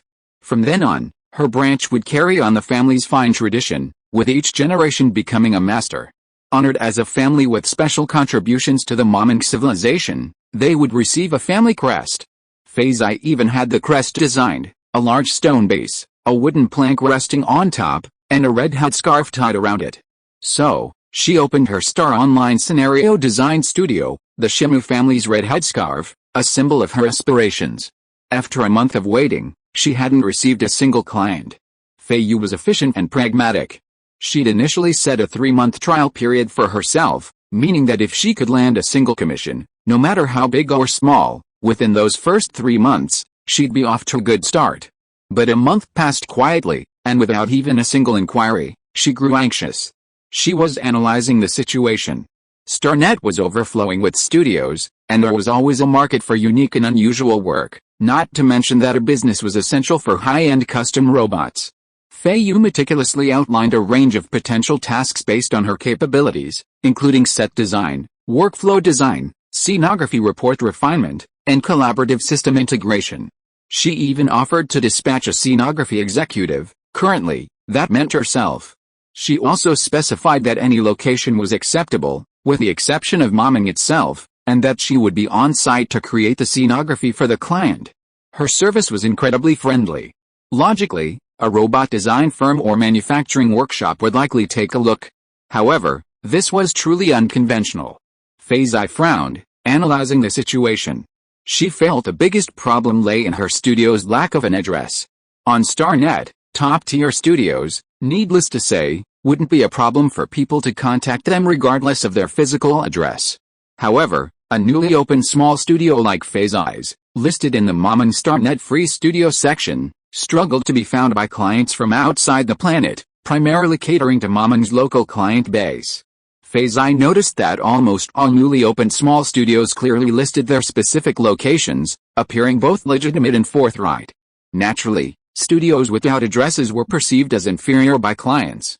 While it was understandable that Shimu's Red Scarf had only a name and no prior business, the lack of an address, hidden within the unknown, signified a lack of credibility. So, they were bound to seek out other companies. When Feiyu upgraded her own robots, hadn't she also required real names and addresses when issuing orders to the Freedom Guild? Once she understood this client's mentality, she fretted daily. A permanent address was crucial to her studio's business, yet she couldn't find one. It was a tangled mess, one knot within another, leaving her tangled and tangled. Initially, she learned that studios in Districts 1 through 3 had high rental and leasing requirements, and her lack of experience meant she could only open in Lower District 6. With some funds from her mother, Feiyu didn't have to worry too much about price yet, but for the sake of her long-term future, she tried to be frugal in her selection. It wasn't long before she discovered that all studios in the Lower District 6, whether renting or selling, had a minor stipulation: the successor must provide a permanent address, otherwise, the application process wouldn't proceed. Hotels were not an option. Using a hotel address would require a lease of at least 10 years to qualify as permanent residence. Feiyu, figuring that hotels were meant to be temporary, decided to learn business from Tannen and apply for a home in Lower District 6. As a citizen of Morang, her Hisan district home was under trusteeship, so she could apply for housing through the city hall. The problem was that she and Xiong Tannen were married, and Xiong Tannen and Grandma Li had already filed an open-ended neighborhood mutual assistance and co-living agreement with the city hall. They hadn't added any additional terms to the agreement in a timely manner after registering their marriage, so the Housing Management Office automatically assumed that Feiyu, as Xiong Tannen's common interest, also agreed to continue to maintain the contract with the Grandma Li. Now, if Feiyu wanted to apply for housing, she would first have to alert Xiong Tannen, terminate the old contract with the Grandma Li, and reapply as a couple. Of course, she could also take Grandma Li to re-sign the Neighborhood Mutual Assistance Agreement. If she ignored Grandma Li, she could send her to a welfare agency. After consulting, Feiyu knew that this path was a dead end. She couldn't wait for a house in the Lower 6th District alone. She and Xiong Tannen had already agreed not to get close to each other's social circles. She couldn't possibly bother Grandma Li because of her own little matter. Then she thought, grit your teeth, after all, housing is a top priority. So, she split her mother's money and bought a small apartment in the Lower 6th District, then found a small studio to open. However, after some inquiries, she learned that residential properties in the Lower 6th District were only available by application, not for sale. This really put her in a state of panic. She couldn't buy, and she couldn't wait for a spot. Without a permanent place to live, she couldn't even apply to buy or rent a studio. After much deliberation, she could only return to the clause in the hotel lease for leases longer than 10 years and continue to weigh the pros and cons. That clause actually targeted aliens starting businesses in Mammon. However, the clause wasn't explicitly stated, to avoid any perception of discrimination. Therefore, there were two restrictions: the studio could only be located in the same district as the hotel, and it could only be rented, not purchased. Of course, once you reach the master level, rare and exquisite studio spaces in Districts 1 through 3 are also open for purchase. The engagement between Feiyu and Xiong Tannen had once helped her, But now it also bound her. She was stuck on the issue of accommodation. After thinking it over, she told the hotel waiter robot that she wanted to sign a 10-year contract. Chapter 125 District 10. Soon, the hotel owner, who was on a foreign tour, called back via video. He was welcoming, but he immediately demanded that Feiyu pay half up front, 5 years rent. Miss, you'll have to pay it eventually. Paying it now might seem like a lot, but my hotel has off-season and peak season rates. Right now, Mamang is celebrating the new year, with celebrations and performances everywhere. It's peak season. If you're staying this month, I'll be honest, you're paying the peak season rate. However, if you're willing to sign a 10-year contract and pay half up front, I'm a big believer in being fair to my guests, so we won't care about off-season or peak season. I'll give you the off-season rate for all 10 years. Think about it, what a huge discount it is, right? Paying 5 years up front isn't a big deal, is it? That way, we can all be more confident and make arrangements. Feiyu wasn't stupid, so she didn't agree immediately. I'll think about it. She went to research other hotels and visit studios in various districts. After 2 or 3 busy days, the hotel owner called again via video. Miss, what are your thoughts? I've thought about it. 5-year payments are indeed quite a lot. Since you're so sincere and want to stay in my hotel long term, how about this? You'll pay for 3 years first, but you'll still pay the rent every month. If you have trouble paying cash, we allow you to use your social contribution points to offset it. Don't worry. Let's work it out. It's like you'll pay the first 5 years deposit gradually over 2 years, which will give you more flexibility. Once you've paid for 5 years, I'll spread the rent for the remaining 5 years over 8 years, reducing your monthly expenses. Don't you see how cost-effective this is? Feiyu blinked silently as she listened to this complex calculation. In fact, she'd inquired and found that a 30% deposit was the most common payment method for long-term tenants, though some hotels did offer 40% or 50%. She didn't dwell on the details. The key point was that the several startup studio buildings in Zhuji district looked quite good. Several had large interiors, with several floors connected, creating a spacious space perfect for her to create her own interior design. Another was a surprisingly rare single-family unit, converted from a former activity center, with outdoor space also available. Feiyu had seen the pictures and even visited the property, and was drawn to it. She decided to apply for a studio space in Zhuji district. Okay, miss, you're so straightforward, the hotel owner said happily. We'll sign the contract right away. After signing, Feiyu immediately applied to rent the studio. As the saying goes, good things don't take long. The application process was quite complicated. She had to submit a detailed startup report to the city hall, which would be evaluated by a professional analysis team for feasibility and social friendliness. The applicant's professional skills and experience would also be rated, with those with the highest scores being prioritized. Another month passed in the blink of an eye. Ms. Feiyu, by the way, I'd like to remind you that the monthly rent payment is next week, the hotel's waiter robot said respectfully as it brought in a meal before leaving. Feiyu raised an eyebrow and nodded. Can I pay now? Of course, the robot beamed. Feiyu hadn't even opened her dinner box before she was already logging into the system to pay. A thought suddenly struck her, and her fingers paused as she inquired, can social contribution points be used to pay the monthly rent? Yes, Feiyu had just recently paid 3 years' worth of rent, a considerable sum for someone who was currently living off her savings. Time passed, and she followed her routine, eating and drinking without skipping a single meal. The studio was nowhere near opening, and she was constantly focused on the 42% target for 3 years. A growing sense of urgency gripped her, and she resolved to save every penny she could. Once the studio opened, she would be willing to work hard to earn money. Even before it opened, she would be willing to work hard to save money. This was the general strategy she had set for herself. So, she opted for social contribution points, a novelty she'd tried. They actually covered a month's rent, and she immediately felt this payment method was incredibly humane. She had so many social contribution points, which had been lying around for years, with no clear purpose. Now, they could be put to good use. Feiyu spent her days in the hotel awaiting the studio's rental results, checking online studios, and visiting Mamang's entrepreneur forum to listen to their experiences. One day, she heard someone discussing the process of applying for studio space. They explained that prior work experience was crucial, demonstrating that applicants were diligently acquiring social and management experience, preparing for their own business ventures. Feiyu pondered the matter, and her plan became even more resolute. Waiting like this wasn't a good idea. She had long intended to find a short-term job. Firstly, she'd calculated that the average waiting time for a position at a studio in Zhuge district was 6 months, and waiting there for half a year would be a waste of time. Secondly, if she found a job first, she'd have some income, which would at least alleviate the anxiety of having only outgoings and no incomings. Thirdly, it would give her a better chance at scoring points in the studio application.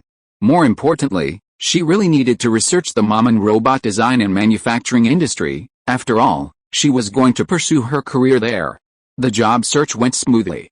As soon as she posted her personal information, she was selected by a robotics service company for a direct video interview. Ms. Feiyu, you have a degree in mechanical studies and are applying for a position related to robotics design. Our company has a design division, but there are currently no openings. Would you be willing to take a management training position first, rotating through various departments? The robotic interviewer asked in a serious tone. This was a good option, it would provide training. Feiyu had recently been thinking about expanding her scene design business, which would require a comprehensive understanding of the industry. She simply said, yes. The next day, she went to the address to start work. The company was located in the 10th district of Maman, a comprehensive industrial zone. Geographically, Maman is considered uninhabitable, making it very far from Feiyu's Zhuge district. Feiyu drove the car, looking down from mid-air. The vast expanse of rooftops, a hue of brown and green, blended seamlessly with the natural landscape and was quite pleasing to the eye. As she landed and entered, she was stunned. A single glance revealed an immensely vast indoor plaza. Most of it occupied by robots standing in formation. They were being transported in formations to an octahedral spherical room in the center. Huge pipes connected every wall. Follow me, the receptionist robot said expressionlessly. The transporter had no roof or seats. The robot climbed onto the frame and stood upright. Feiyu followed, glancing at the robot. It offered no further instructions, so she tried to hold on to the frame railings to maintain her balance. The transporter started, and a wisp of wind rustled against Feiyu's cheek, bringing the faint, stale scent of the robot's bionic skin to her nose. She took a deep, silent breath, carefully absorbing the scent. It wasn't very noticeable, but instead, she could detect a hint of wild grass and flowers. She immediately realized that the room must have been equipped with an olfactory system to create a natural atmosphere, masking any unpleasant odors. Feiyu glanced up at the blue sky and white clouds overhead, feeling quite relaxed and at ease. She figured this was a closed decomposition site for scrapped robots. End of this chapter. Thank you very much for reaching the end. Don't forget to like. Looking for more exclusive content and immediate access? Subscribe to our Patreon.